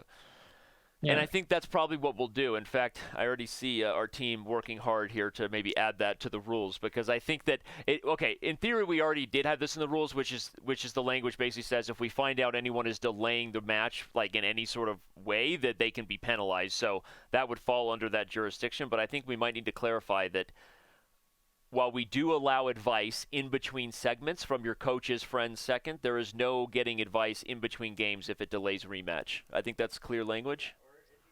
Yeah, he lost a piece right now, but just my final. Yeah, I just forgot. I forgot something I wanted to. I thought what is good idea. I don't know if it's possible, but it would be much better if you would automatically rematch because that would make it all. Why couldn't he take a piece? Just rook h8 fg. But anyway, I think it would make more sense if you had a system that automatically rematches, because then I don't have the opportunity to delay the match. That's a great point, and probably now that the stakes are going up on these things and things like this are going to be a question, it's probably going to be something we have to do is force the match every time. Yeah, because that makes a lot of sense. Because then it becomes illegal to consult anyone in between games. Exactly, and then it becomes impossible. Because it's very hard subjectively to say why are you delaying 5-10 seconds every game. They're like, well, I'm just gathering myself or whatever, right? Yeah, and I mean 5-10 seconds is all right. You don't even feel it. It's like sometimes I'm also shaking myself up or right, exactly, yeah. Or trying to find the button, yeah. We didn't comment a lot on this game, but it looks like Parham's recovering nicely from his bad time. He's up a piece, and I don't understand why there was this strange moment where he was losing a piece already. Yeah, let's back up to that because you and I were both looking at that while we were having this conversation. As soon as f4 was played, the bishop was. Yeah. So where did Jeffery go wrong then? Yeah, e4 was a huge blunder. He could have played e4 is f3. just a huge blunder. Okay. Could have played f3 and saved the bishop at least. He would be worse, but he would have saved the bishop. Yeah, so f3, freeing the bishop. This is Anish's advice here, but okay. So apologies to all the fans for us not focusing on this critical moment, but I think that was a very fruitful and valuable discussion there. And ultimately, if Parham wins this, looks like he's been better from start to finish, especially since Jeffrey's e4 blunder. Look at that. Nice calculation. You win a5 just in time. Guard b7. Jeffrey resigns, and the match is back to even. So, but anyway, it all started from a great question you had, which is you noticed Parham was playing better against the system, and you said maybe he got advice from someone in between the 5-minute and 3-minute segments. So before our discussion, I think that was a really interesting question, which we should probably ask him in the post-match interviews. But all right, there's a decent chance that this could be the last 3-minute game if it goes long with the increment. But likely we'll have 2 more 3-minute games before the bullet commences. So. Yeah, well, we didn't see the +10 this time. Yeah, I mean, Parham has not been dominating. He's just been fighting back mostly. Yeah. Yep. Well, shout out to all 5,300 of you with us. Don't go anywhere. This has been a thriller all day, back and forth. I don't know how many times we've had a tied match. I'll ask that in the air for our stat team to pull together. But I think we've had a tie a lot, and I expect it to stay this way down the wire. So cancel your plans. Anish Giri's here. Stick around. All right, this is the first time we've seen this type of opening, so we're now are we getting more of a mix-up as the players are getting more nervous here? You think, Anish? What's happening? They're mixing it up more and more. Yeah, I think it's Parham that varies mostly, isn't it? Yeah. Although this time Jeffery didn't want to play the double fianchetto, so he played this e5, e4. It's very fascinating what he did. He did win a tempo on that because white had to go knight g1 from f3. Mm-hmm. On the other hand, he overexposed his pawn on e5, the e pawn a little bit. Yeah, he pushed it to e4 where it's quite exposed. It can be undermined with d3 or f3 at any moment. Yep. I don't know I don't know actually what it is. And also now the queen in the center, it's double-edged. On one hand, it's very active. On the other hand, it can be attacked by the bishop on b2. This h5 move is it sort of feels like a reverse Rossalimo idea, where black is kind of trying to prevent white from putting this knight on a square like g3 without it being pushed around. Yeah, I was wondering if it was not. I don't know. If knight e2, maybe you could first develop the f1 bishop, but then you've got queen g5. It's hard to say. Yeah. Okay, now he completely prevents knight g3. To answer my question, we've actually had a tied match 7 times out of 14 games. So someone has taken the lead. So pretty much half the time today we have had a tied scoreboard. Maybe that's a Captain Obvious comment. I don't know. But I was talking to everybody but you, Mr. Dodgy. Everyone knows you don't have a life living on Twitter in the chess world. So other than you, I was implying that other people might have plans. So don't get ahead of yourself. Don't let it go to your head. All right, bishop f5 prevents... Okay, Danny, you speak as if we have life outside chess and Twitter. Hey, I mean, come on. Hey, nobody don't has give life the chess and Twitter. That's true. This is life. What else is there? Well, speaking of the fans in chat and social media in general, we do have a good response to our daily question. Remind everybody, obviously, Anish, it was obvious. Who do you think is going to win it all? And let's see what our response was here. From Chess Villain, he likes Firouzja. The move 12 bishop b5 was a big mistake. He had knight b5 there, I think. Okay, we'll look at that right now. I think Maghsoodloo going to be second place, so that's interesting. Get involved there, but I agree with you, Anish. There's some critical stuff here. So let's analyze it. Move 12, bishop b5 was played instead of knight c2 d5. To b5 as well, I think. Knight to b5 was very cool. But the queen goes to b8. What's the follow-up? I didn't see it. I can even consider taking on f6 and knight d5. Ah, yeah. Okay, very obvious, yeah. I could be winning with something like that. So I think bishop b5 was a very soft move. I think it's crushing, actually. In fact, even if you try to guard c7 with bishop d6, there's things like knight takes f6, and yeah, this is okay. So bishop b5 was played instead of knight c to b5. So I wonder what Maghsoodloo saw there, but now the position is... He missed knight b5 because now black is suddenly doing very well again. Yeah, and now we're back to a position where we look at the time on the clock favoring Jeffery and the position on the board being unclear, and you get worried. Actually, no, bishop c1 is ugly. I could have castled, no? Instead. Maybe I could have castled with white. Then bishop instead c1... of... I don't know, bishop c1 feels really artificial. I mean, it cannot be good. Yeah, just get the king out of the center. Oh, wow. Now Jeffrey's feeling it. g5. Yeah. This is going to get really bad for white. He's destroying him completely here. I mean, white must be lost. You cannot play bishop c1. I mean, this... Yeah, I mean, black has to choose. And taking f4, taking e3. Yeah, ooh, h3, wow. This is bad. Blowing it open. This is really bad. Okay, 94 is trying to... You can take oh, you can't take g2. The queen hangs with check. My bad. Queen e5. Now he'll take g2. Bishop b... Oh, and okay, you've got all sorts of queen h4, h queen d6, all sorts of moves, yeah. Yeah, black's crushing. The king is too weak. Yeah. I'm guessing he'll take g2 intermezzo. And there's even ideas like knight d4 instead of taking f6 after rook g1. I mean, you can choose how. You can go fe, f3, take on f6. You can choose how you win. Any way you please. The difference in the king safety is so huge that any natural follow-up just wins. You can take queen takes c6 if you're lazy. Just over. Yep. Diamond member Skydriver, I see your opinion there, and I agree with you. I think that's probably what we would go with, is something like if the game hasn't started after a natural 5 to 10 seconds of play, we would just start the game. And we kind of do that, actually. We've had times where people got confused and just didn't rematch, and we did it for them. So anyway, good discussion, but appreciate your comment there. And appreciate that Jeffery Xiong bounces back. Everyone's winning with black, Anish. What's happening here? Black Well, is okay. I mean, the opening was a disaster, yeah. Yep. Last time for Jeffrey, and now he's repeating. I mean, this is the same one that he plays now with his bishop on g3. It seems it's a bit difficult to play for white.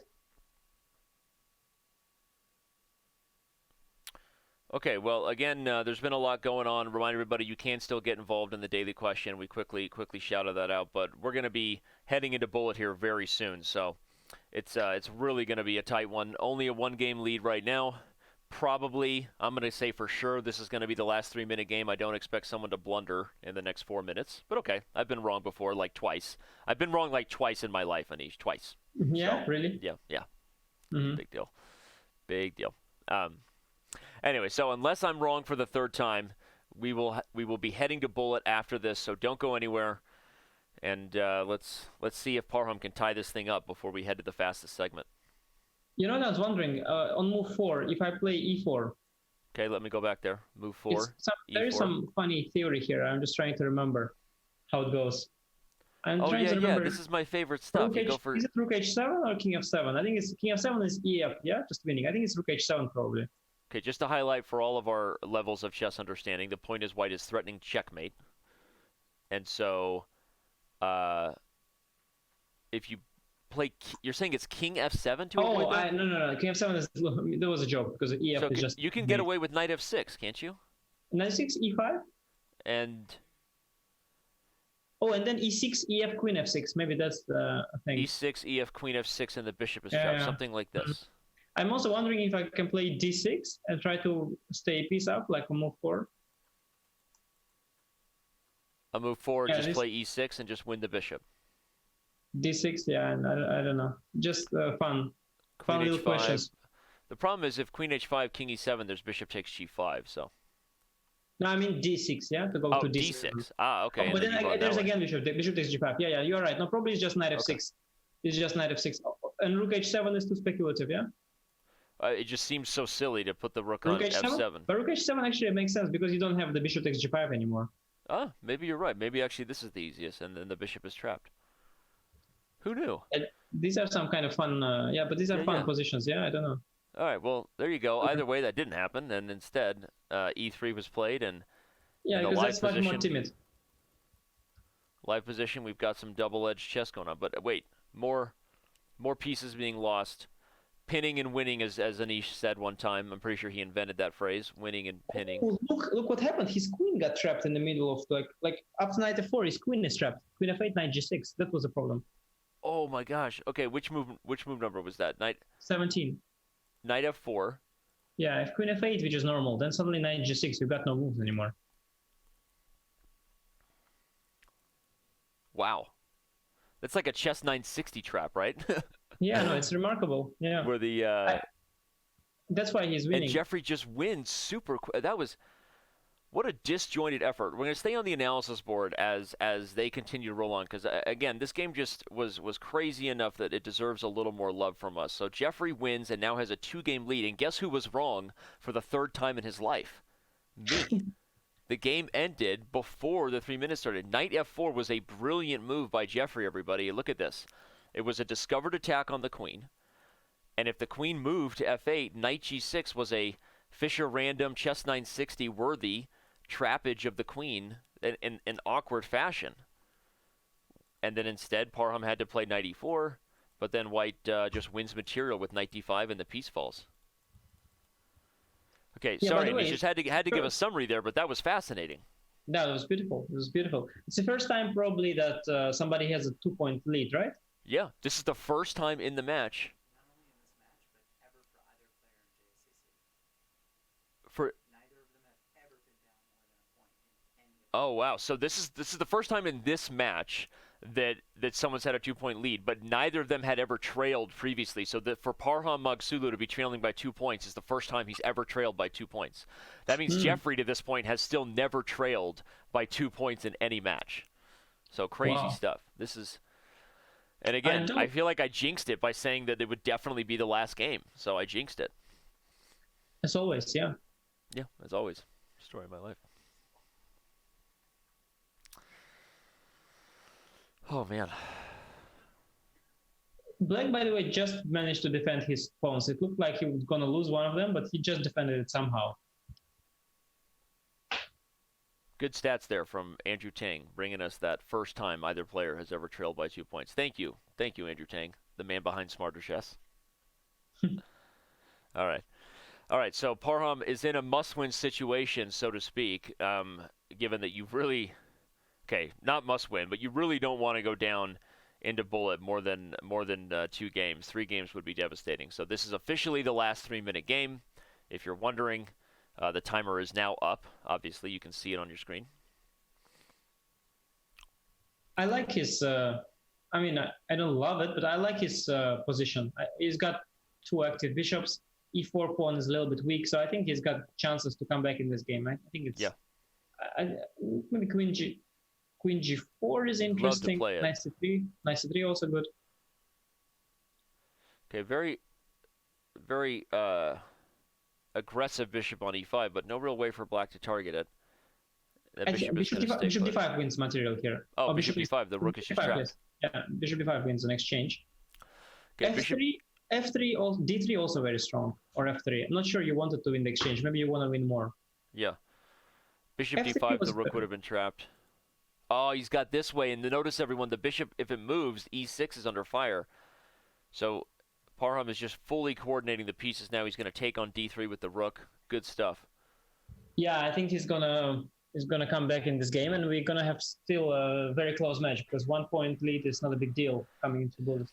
And you've mentioned it a few times, but it's really true. I mean, Parham has played better when he's played faster. And look, how many times has he been way down on the clock in this 3-minute portion, Anish, right? And now he's actually up on the clock again, and he's playing better. Yeah, I mean, I almost never seen somebody playing blitz well and slow. I mean, like you always play well when you play fast. It's like a rule of life, yeah. That being said, by the way, I think he somewhat ruined it, or did he? Maybe rook d6. He's still probably much better. But I had a feeling he was winning by 4 somewhere earlier, and now it may slip away a little bit. Yeah, it felt like White's position was a move away from a knockout. Yeah, I mean, this d3 was interesting, but also f3 was good, and also bishop d5 was good. Yeah, I liked your f3 better, and yeah, bishop d5 would have won. He's got it again. He's still going to get it though. Yeah, this move f4 was outrageous. I mean, he could have taken on e5 and moved the knight, and like knight g5 or something. Okay, let's talk about that. On move 21, instead of f4, Jeffery could have taken e5 and moved the knight, and maybe still been surviving. Bishop takes, queen takes, knight d8, for example, and there's no clear win for White somehow. But instead, Jeffery played f4, and he's just losing a piece. Oh, or the queen. I guess he's into losing queens instead of pieces. All right, whatever you're into, man. But yeah, I mean, he's, Yeah, now it's just agony, as they say.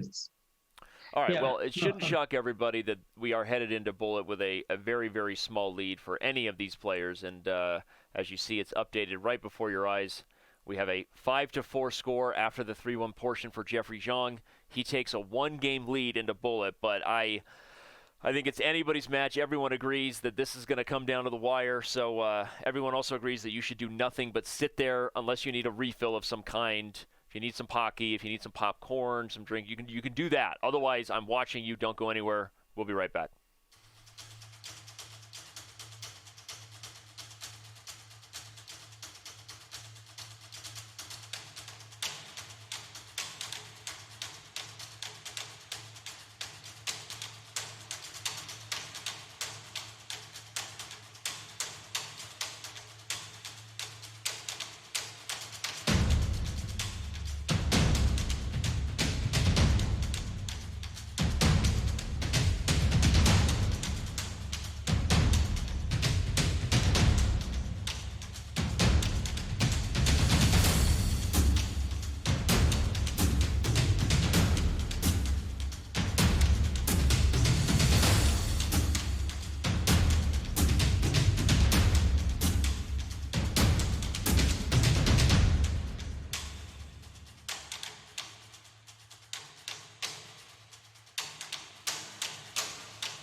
Oh man, I'm bored.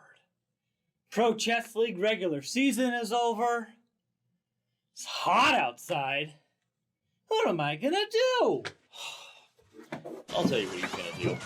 He's going to sign up with the other Pro Chess League superfans and play in the first ever Fan Summer Series. Now you can team up with the world's top chess players. Join other users like Goldust Tori, M. Seattle Chess 4, Andrea Botez, Moscatel 87, Helms Knight, and others are already competing actively for their favorite Pro Chess League teams every week. The PCL Summer Series is a first-of-its-kind event where fans like you play alongside pro chess stars like Jan Ludwig Hammer, Sam Shanklin, Georg Meyer, Vara Kobian, and Eric Hansen. Fans from 2 PCL teams play against each other every Saturday through the month of August, and $1,000 in cash is up for grabs to the most active and best performing fans. Will one of them be you? The Pro Chess League Summer Series Championship awaits those brave enough to take on the world's top chess players. So what are you waiting for? Get in on the action today by going to prochessleague.com/summer series, click on the club logo of your favorite teams, sign up, and start playing. Of course, make sure you tune in and watch all the action at twitch.tv/chess, chess.com TV, and see who takes home summer glory.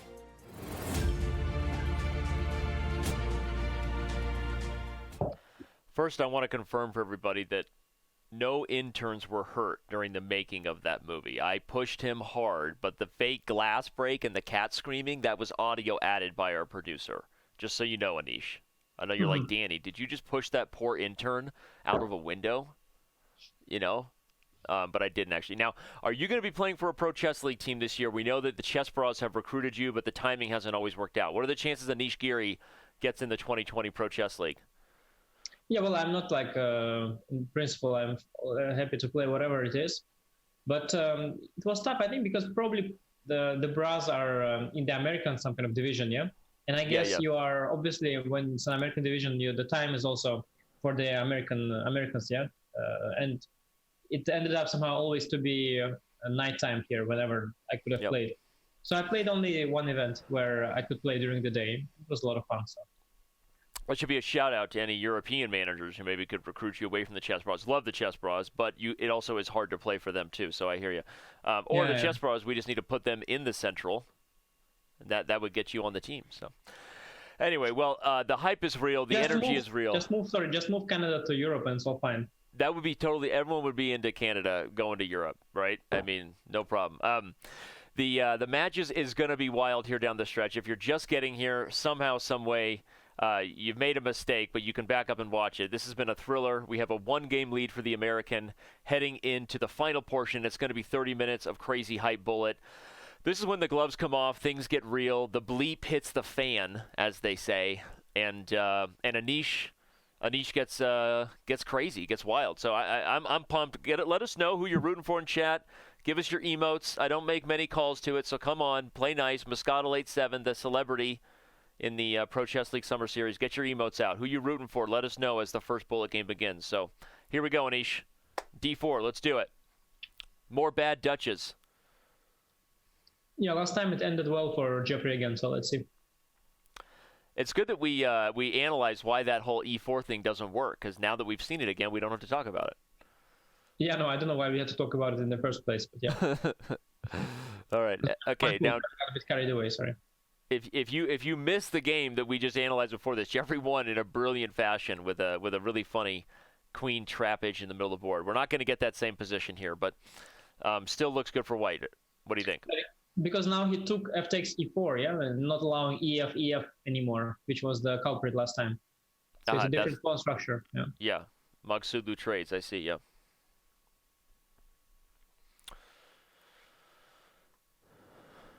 Okay. Knight h5, but watch out maybe for, are we going to try to switch to the queen side, something like d5 on the agenda, open up the bishop on f2? Yeah, a bit of a positional game at the moment, yeah, not so much. The knight, though, not so pretty on g7, but it doesn't matter so much. Okay. Maybe he wants to go e5 at some point, challenge the center again a little bit. Queen 8 is nice, yeah.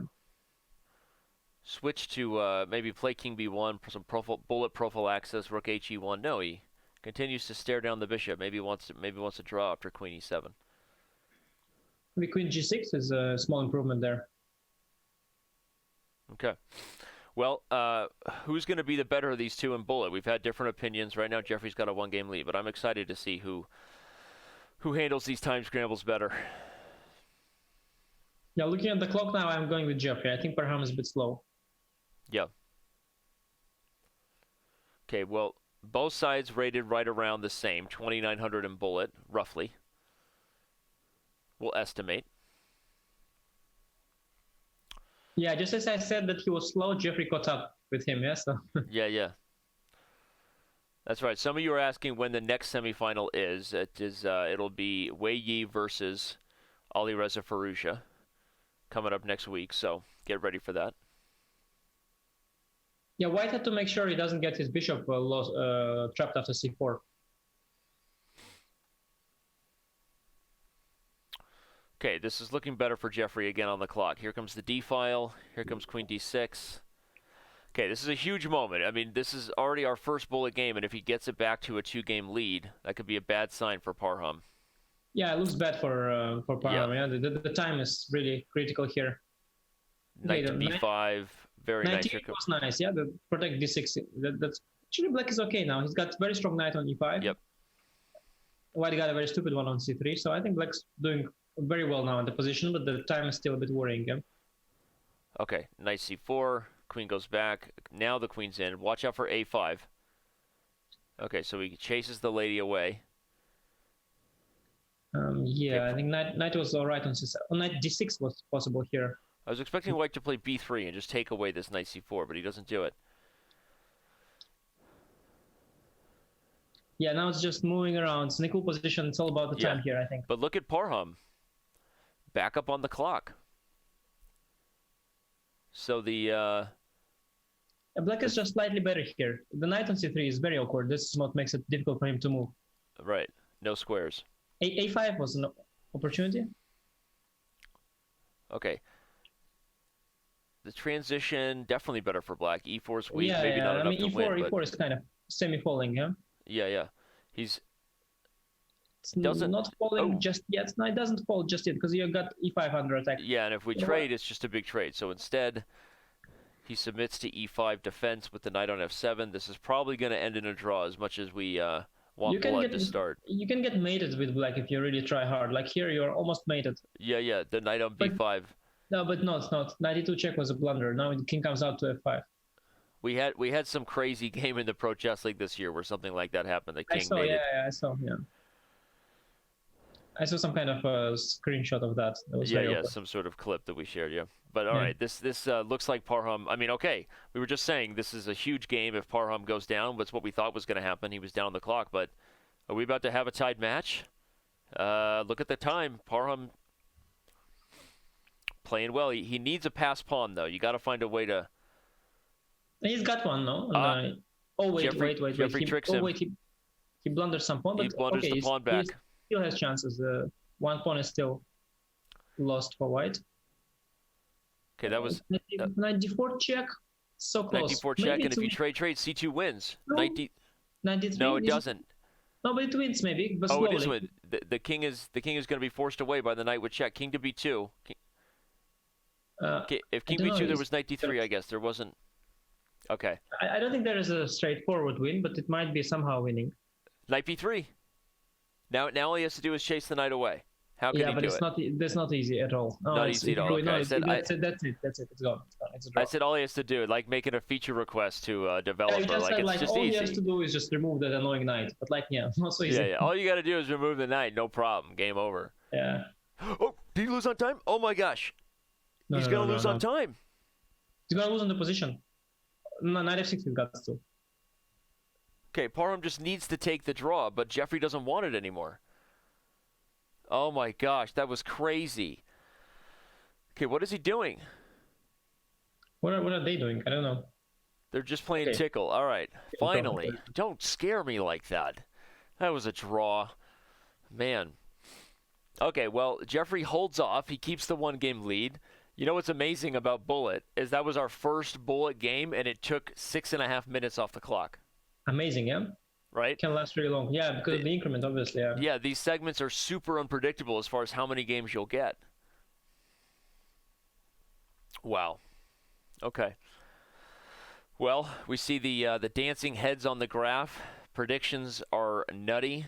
Jeffery Xiong was a statistical underdog according to the Smarter Chess predictions, but right now he's in position to win the match. So take that. Take that, Andrew Tang. Smarter Chess. I think we haven't seen the end of it yet, so I'll give Andrew some time. Yep. Okay, right now I think Jeffrey blundered the piece, very likely. Yep, he did. Uh-huh. That's no good. No, that's not good. Piece is a piece, yeah? We might see him smile again, though. He'll have to smile, yeah. You lose, you smile, as they say. To bring the good mood, yeah? Yep. All right, well, he's not going to give up. It is bullet, which makes sense, so try to keep the swindles going. But I trust Parham. Although it's not easy, b5, a5, easy moves. Yeah, there's a couple of passed pawns on the queen side over here. Bishop a3, though, wins the pawn. That makes it b5 was a blunder. Okay, but a rook is a rook, yeah, as they say. Yeah, it's even Lawrence Trank could win this position, as they say, right? That's the standard. Yeah, I think the rook up and Lawrence Trent, these don't go well together. But after before you lose a piece. That's true. Maybe Lawrence Trent couldn't win this position, but he'd try. You gotta give a piece back. That's a knight's trapped. Knight takes d5, if he takes b4, you're still up a lot of material, but not so easy anymore. Yeah. Wait, bishop knight f7. Did he ruin it already, or? You can't play e4 because f3 is a fork emote. Queen takes b4. I've got some, but not here. What is happening here? It's falling apart. Yeah, White's just blundered everything away. Jeffrey gets... how can you... wow, it's amazing. Suddenly you blundered the rook away. He blundered everything away. Well, we just said you're up a rook. We even went full Lawrence Trent. Yeah, we shouldn't have done that. We shouldn't have done that. I jinxed him again. Yeah. But you corrected me. You reminded us that Magnus does win against Lawrence Trent, apparently, down a rook. So, wow. Okay, now Black is just much, much better. And given the preceding moves, I think Black will just win this one. White, cannot play after being up a rook. You cannot play anymore. Parham has got to be feeling a tilt right now. Oh my gosh! And he just blunders his rook. I mean, you can give a check, but it's. But it's just. No, now you got the e4 blockade. I mean, you've got it all covered. The tilt is real. h3 is also hanging. Yeah, no, the tilt, and I'm afraid the tilt might continue in the next game as well. Yeah. Very tough time for Parham. He has to really. Here comes rook a2. The king backs up. Oh, and the pieces are just so easy to play. Yeah, knight f3 wins the exchange. Okay. This looks like it also works. The knight will come to... Okay, I was going to say e2, but this works as well. I mean, this one wins slowly. There was a quicker way, but this wins slowly. No rush here. Jeffrey is also taking his time. Yep. Okay, but now what? Well, I mean, he could even take on a4, no? Already by this point. Yeah, White could have taken a4. Maybe... Why doesn't he take on a4? Just take on a4. I don't know. I think weird, he's... No, I mean, Black is winning anyway, but at least take the a-pawn. Yeah. It's good match strategy, as you say. Okay, but be careful now. Here.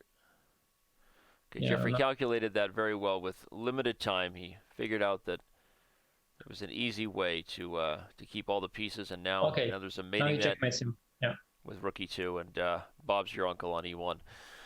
Wow, that was a heartbreaker. That was a game that Maghsoodloo was up a rook before move 20 and went on to lose. We're supposed to be talking about a tied match right now, and instead we're seeing Jeffery Xiong, who may or may not have blinked within the last 45 minutes. I can neither confirm nor deny. Okay, there we go. He has blinked now. Thank you for that. He is human.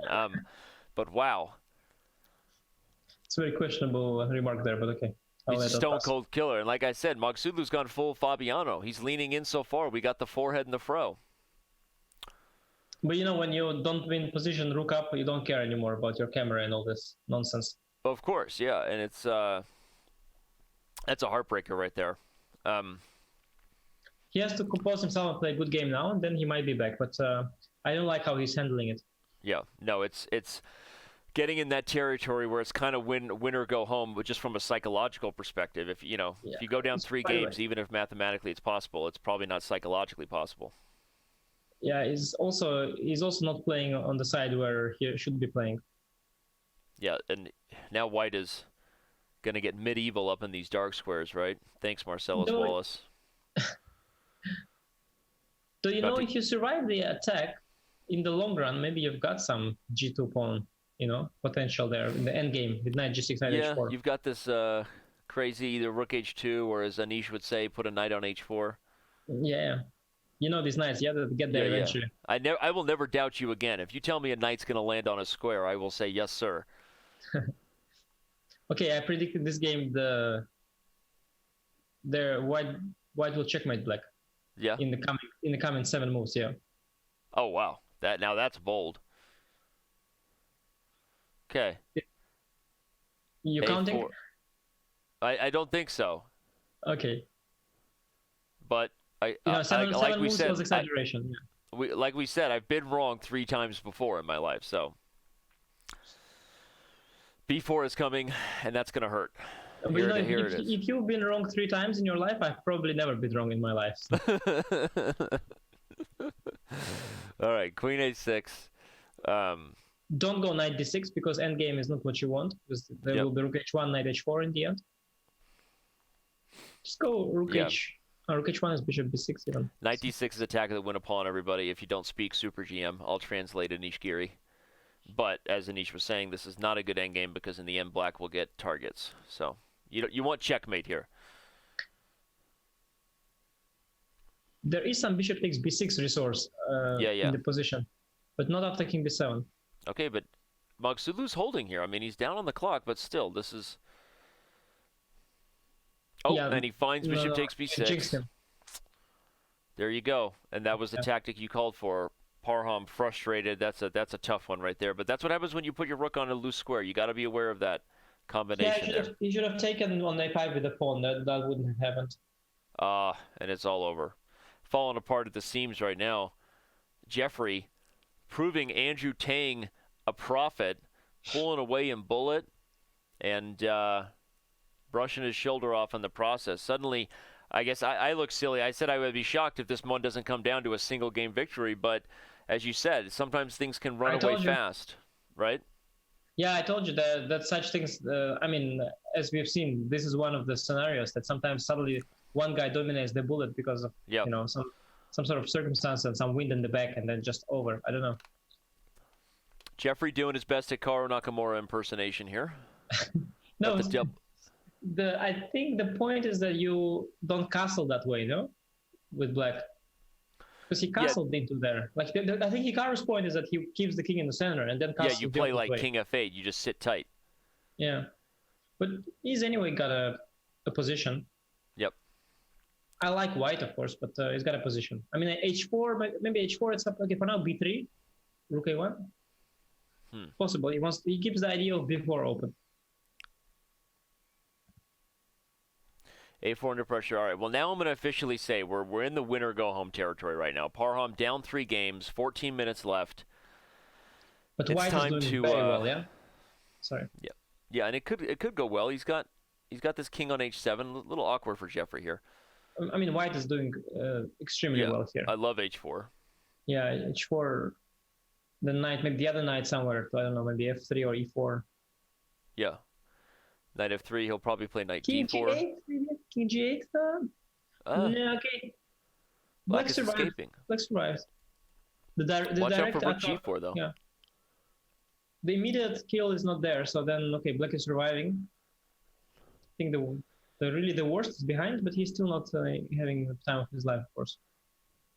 Yeah, and Parham's up on the clock. Again, he's speeding up, pushing himself to play faster. He needs to. Yeah, the queen on d3 is slightly shaky, but it's just fine. He's doing just fine there. c5 is hanging. Maybe take it. Okay, queen takes a4. The knight actually doesn't have squares. The d file dominated. No, I think Black is slowly bouncing back. Yeah, I think Parham is not in his best shape at the moment. Yeah. He shouldn't have let this one go. He had it really under control. Now, rook d1 is there, also some counterplay. Oh, yeah, this is going to get rough. e5 is suddenly looking loose. Endgame is not... Okay, even c4 is hanging. Yeah, okay, Parham is on a complete tilt here, of course. Yeah, that's just very bad. Okay. Well, and this is the tough thing, right? Jeffery Xiong trying to pull away, but Parham, he needs to stop the bleeding. Even a draw would be a successful emotional result here. You got to hold and not let this get to a 4-game lead. He has some chances to hold it, but already it's all about, it's all about holding. Your pawn down. Wait, isn't it a little bit... That's a little risky. There's knight takes e5 and queen takes but it h6. Works, yeah, there's queen b1 check in the end. It just works.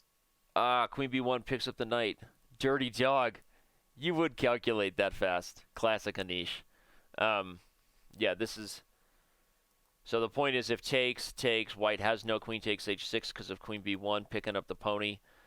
Parham taking a moment to think, but doesn't come up with anything better than just a trade. Yeah, there's nothing. There's just nothing. Jeffery is actually very good and very fast in the end, yeah?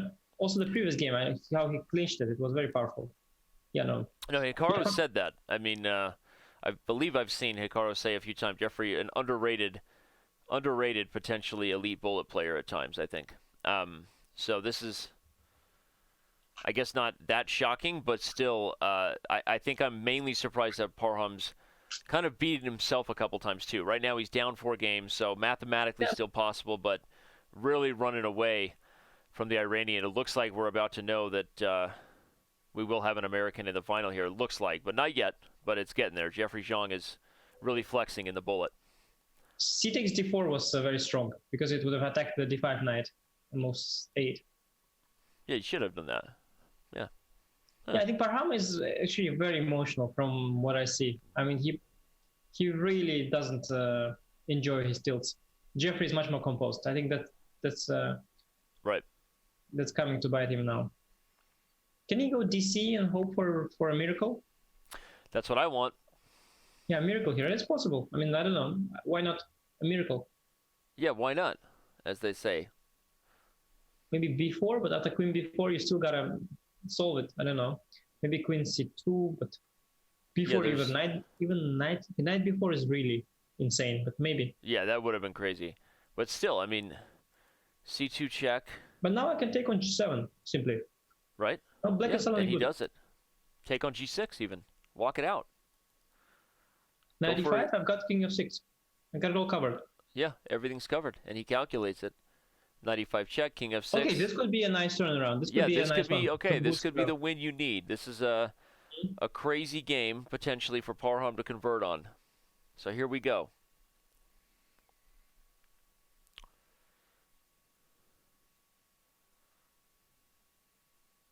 Okay, knight d3, but still, Parham should convert on this. He wants to do so quickly. Still has time to mount a comeback. Yeah, I think he's got this one. I mean, yeah. A lot of pawns. Yeah, too many pawns. He'll take even another one, maybe. No, knight b4 even better. Guards d5. Yeah, no. Very I feel strong. He's got this one, yeah. Jeffery has no reason to resign, though, from a match strategy point of view. Might as well get as much time off the clock as possible. But it's good for Parham. I mean, a miracle is possible now that he threats of rook a1 and c2. Isn't that lights out? c2 is also just queening, by the way. Yeah, okay. Actually, c2 could have just been played on the spot, but I was thinking you had to play rook a1 first. Still, I mean, just c2 is... Okay, you can also give a check, or bishop g4 check is even now. Yeah. Okay. Rook d1 is almost mate. You can pick up a rook if you want, but you don't have to. You can also go rook a8 and checkmate if you want, yeah. Yeah. He's allowing some checks, but again, it's just... This was actually impressive technique there, because Parham didn't want to settle on the fact that he was winning the rook. He went for the fastest mate, and Jeffery doing everything he can to delay the inevitable. That was computer chess at its best, and Jeffery doesn't make Parham wait another 5 seconds, just resigns. But is that the start of a comeback? Anish, don't call it a comeback. He's been here for years. That's Parham. Nope. We need his quote about the haters, yeah? Yeah. Don't call it a comeback. I was trying to give you some LL to jump on, an LL Cool J train. You didn't pick up what I was dropping. Oh, really? What I was supposed to... Oh, it's some kind of a famous song, or... Yeah, never. It's not a big deal. I'm just totally embarrassed and feel awkward. Something from 1950s again, or what? Oh, look at this though. Okay, Parham is. Wait, no, I thought he was black. Never mind. This could be the match. Never mind. Jeffery crushing him. I don't know. I mean, he's not developed a single piece, so let's just wait and see first. He's got to develop at least one piece before he crushes, no? I guess so. I just look at the pawns the black has and the white king in the center, and I don't know why that keeps happening, because I'm not good at holding on. You can blunder or something. Oh, okay, no, now he's got them out. Yeah, now he's getting them out, and it's over. Yeah, he's developing. Bishop That's not so easy d7. still.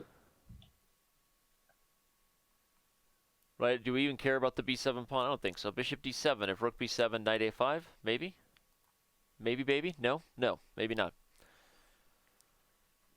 But he gives up b7 anyway. So Jeffrey is playing very fast and very good. Suddenly he's on some kind of machine mode. You know, this queen takes a2 instantly. I like this kind of bullet. Okay, but wait. That's how you should play it. Queen a5?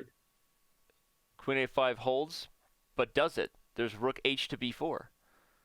Oh, wait. You mean h8 was hanging? Yeah. I didn't really... Wow. I don't... Yeah, this is turning around. Wow. If Parham wins this, we are in full comeback mode, regardless of what LL says. Wasn't true. No, rook b8 was winning. Rook b8 was winning. Oh, rook b8 was winning. He missed it. He still has it. Rook b8 is winning. It's even more winning than before. Rook b8 is winning. No. Oh. No, but wait. Wait, does he have mate?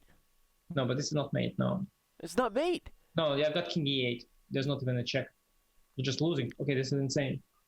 It was an unnecessary sacrifice. Okay, but this is just no. Okay, story of my life. Queen a1 and then black is mating. Oh my gosh. Wow. Yeah, there was nothing on rook b8. Rook b8 was just winning. If king d7, rook d4. If king f7, rook f4, it's over. Oh my gosh, that's the match right there. That is the... I'm going to break the rule that we normally have to don't analyze bullet, but I'm not going to listen to you, Nesmedinov. I'm going to back up and show the fans what just happened there. Did he say that? Nesmedinov said only a fool would analyze blitz, and I said only a crazy person would analyze bullet, and that's what I'm going to do. The point is white has rook to b8, everybody. And whether black trades or not, the point is the rook is just going to be falling in the end. After king f7, rook f4, and it's just lights out. And it was on the board not once but twice.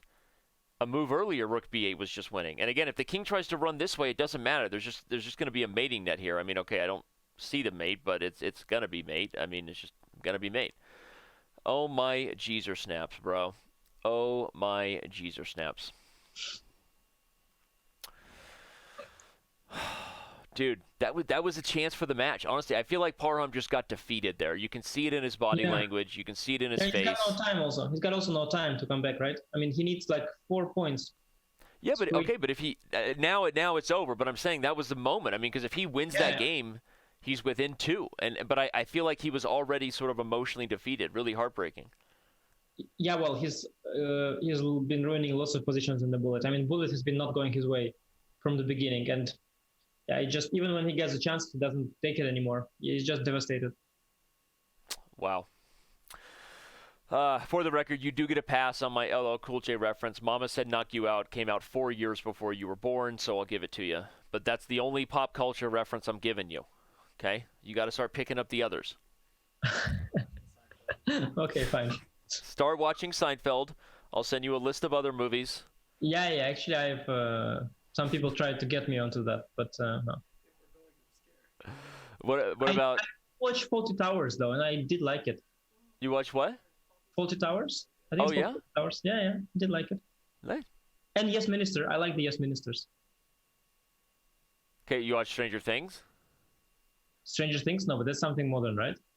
Yeah, it's something new. Yeah. No, like all my friends are watching it, and I think they're wasting their life. So I'm always suggesting to analyze some openings, and they all say, yeah, I'm going to check the line, but first I'm going to finish Stranger Things, and they never finish it. Yeah. and they never improve their openings, right? They're like, oh, I'm going to analyze. Never. By the time they finish Stranger Things, I already moved on to another opening. It's terrible. Oh, what? We have another blunder, and we've got mates. It's okay. No, it's King C7. Barely surviving. Black is okay, but it's just that the time is he's got too little time to. Yeah. I mean, in the match to come back. So this game he's winning. I think A2 probably wins. A2 was straightforward. I agree. It's also nice. Knight A4 also wins. Okay. Because you covered the B2 square very nicely. Yeah. No king stopping this pawn. Even King B8 wins. Yeah. I agree. I was expecting King B6, but even King B8 wins. That tells you, right? Okay, King B6 he had some kind of check, and then Knight D4, Knight C2 that he didn't like.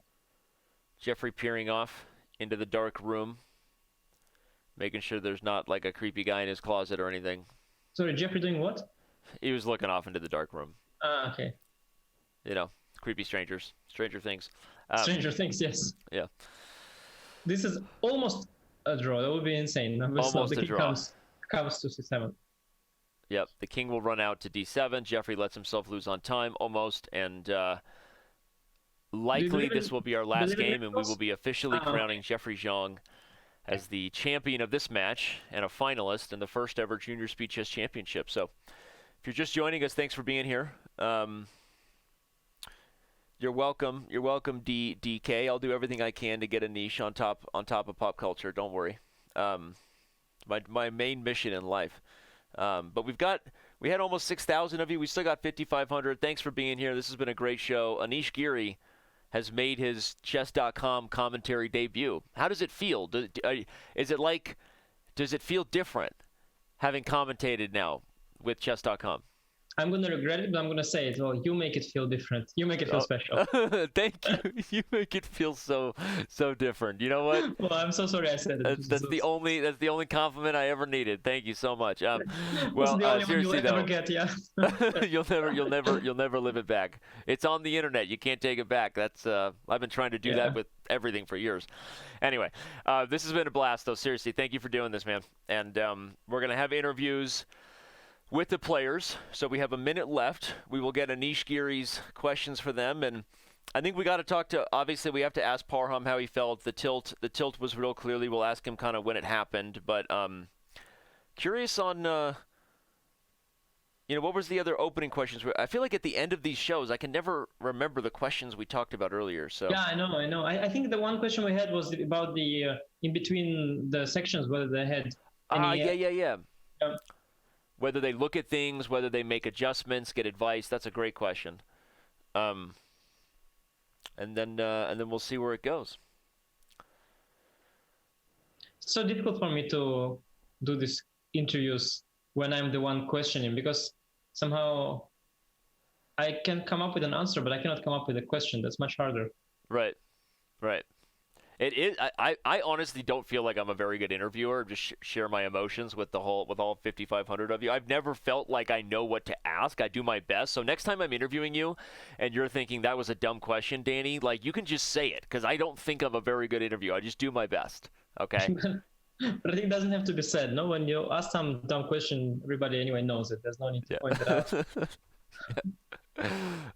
So it is hard. It's not my I don't know, but we do our best. I think it's hard for everybody. I mean, I don't, especially people who are not professional. I mean, there are some interviewers who are doing that non-stop, but we are in the chess world. I think there are a lot of better interviewers than me in the chess world. I think Peter's a great interviewer, your countryman, Mr. Dockers. But I have to say real quick, we apparently got a Photoshop contest going that I didn't even ask for, which is rare because I usually have to prompt those things. But we've got an old face challenge that would use via the Face app. We've got Jeffery Xiong as an older guy.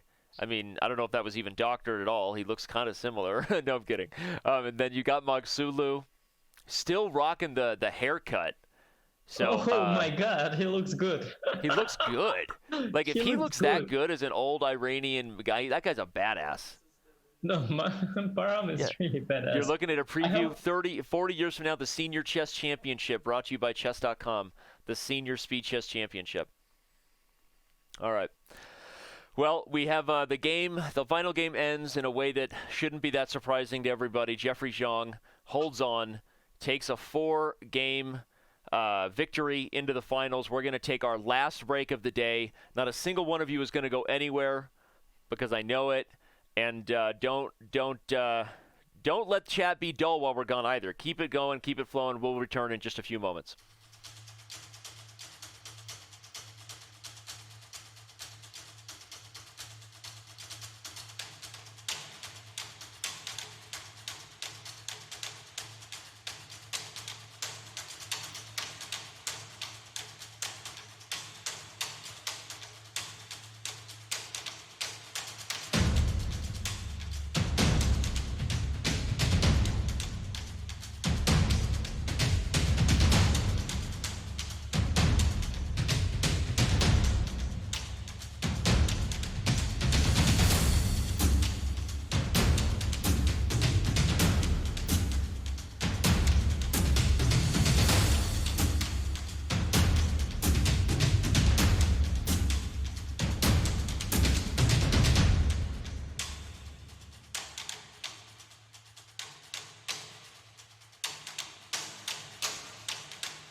And we are back, now joined by our participants for the day, Parham Maghsoodloo and Jeffery Xiong.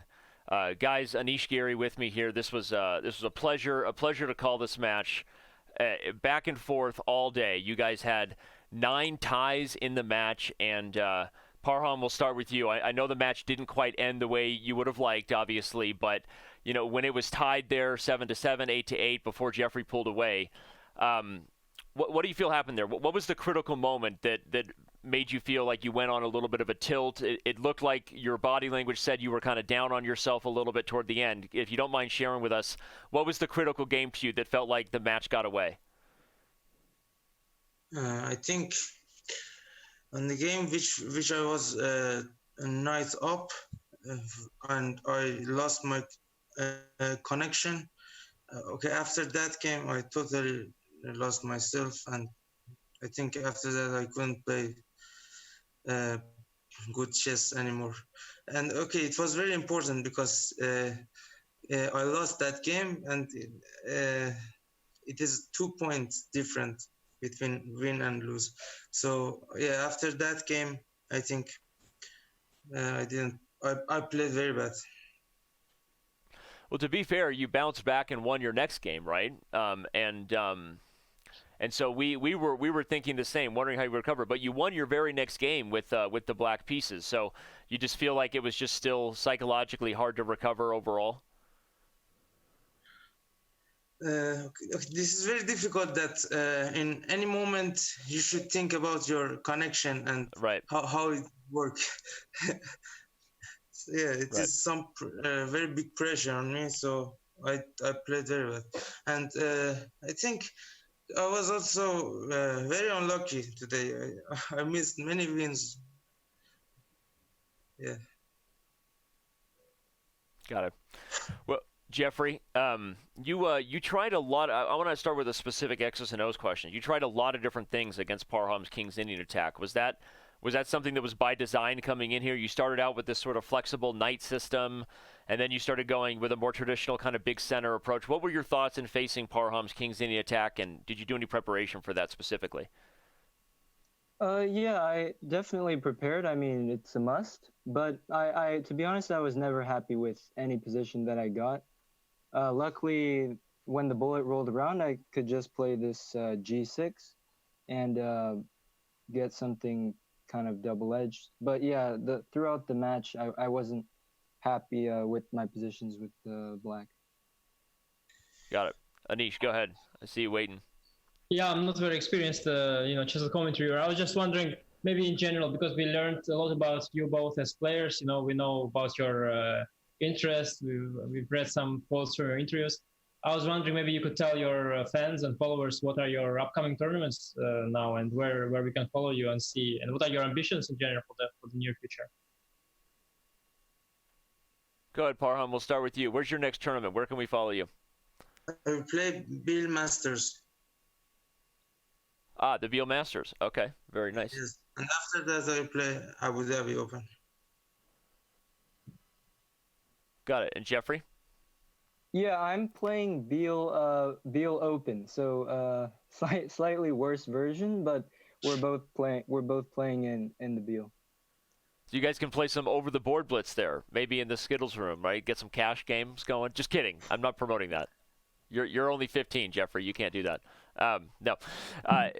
One question Anish brought up, which I have for both of you, because it led to some really interesting discussion, was did you make adjustments mid-time control to time control? Like, did you even consider having a second? Is there anybody that you would turn to give advice and say, hey, do this against this opening? Parham, you made an adjustment from the 5-minute to the 3-minute portion. At some point, you started playing E4. You were converting better out of the opening in a couple lines. We were wondering if maybe you got some advice or made an adjustment in terms of your preparation.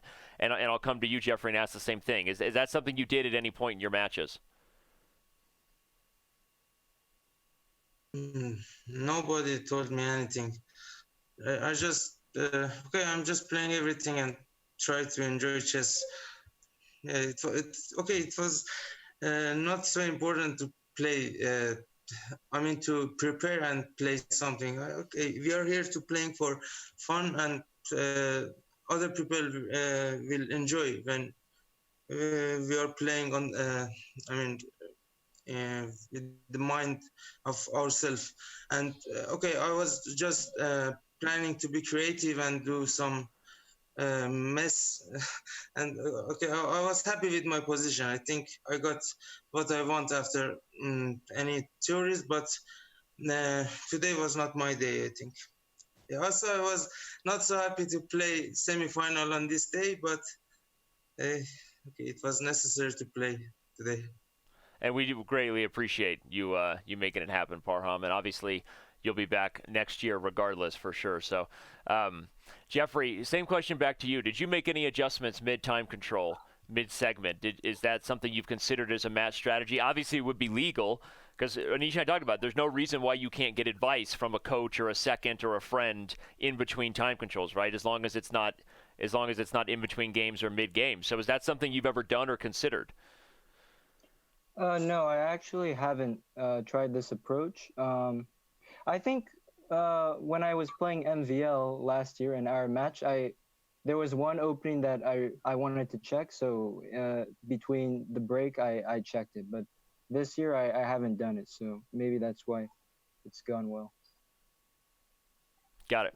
Okay. Well, there we go. Right. Does that answer our question, Anish?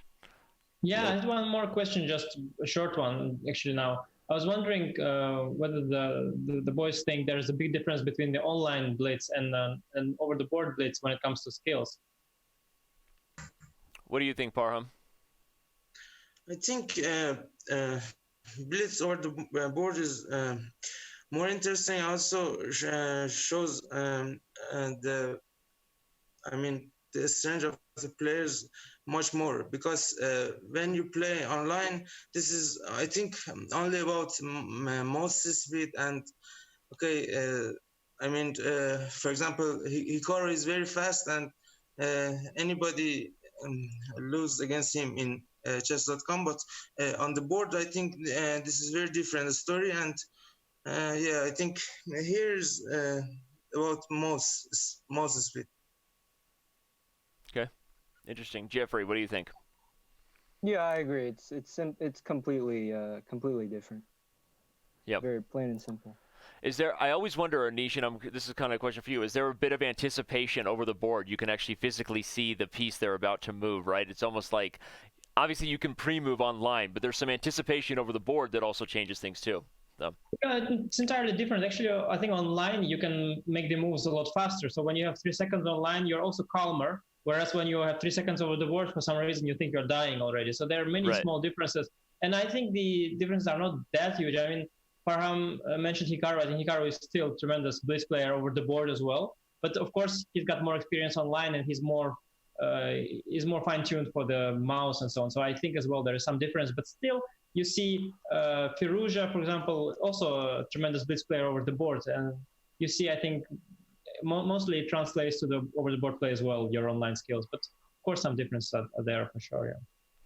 Well, you mentioned Alireza Firouzja, and I'm going to turn that back over to Parham. Before we let you go, buddy, obviously your countryman is playing Wei Yi on the other side of the bracket. So obviously we know you would have liked to have joined him in the finals, but what would be your advice, and what do you think your friend needs to do? What does Alireza need to do in order to win that match against Wei Yi? When me and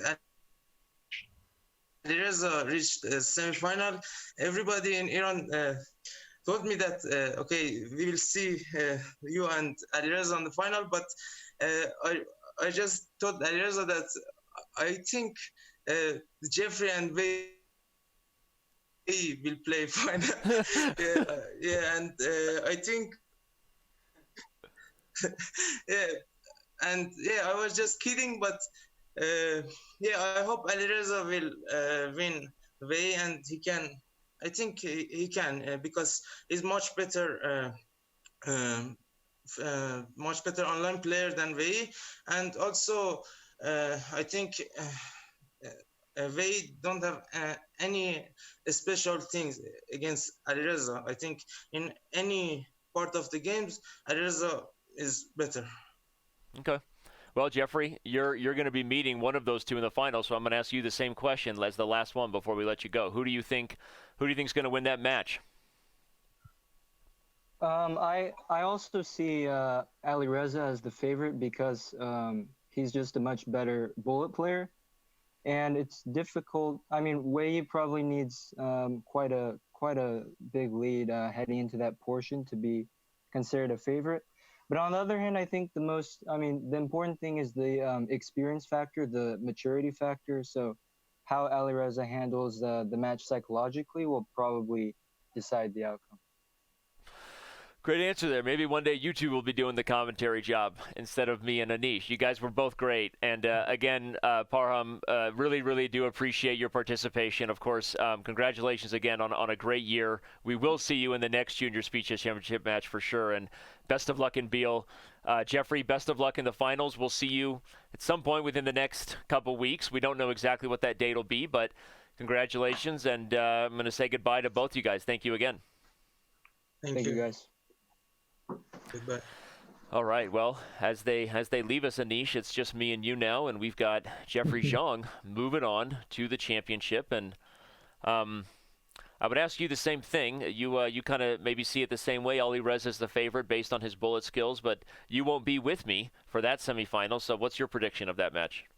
Yeah, it's hard to say. Actually, Jeffery has given a very, very mature answer for his age. Yeah, he's spoke about the match psychology and stuff like that. And it is true that Alireza does seem a lot more emotional, actually. I watched him play at the World Blitz, and he had a gigantic losing streak there, which is a sign of emotion. I mean, there's no other reason to indulge in a streak. Whereas Wei, I think, is the calmness himself. So everything speaks for Firouzja, but this part about the psychology and the nerves and so on and temperament, I think, is where the Chinese player has something to say for him as well. So it's going to be a very interesting match, and I have really no idea, honestly.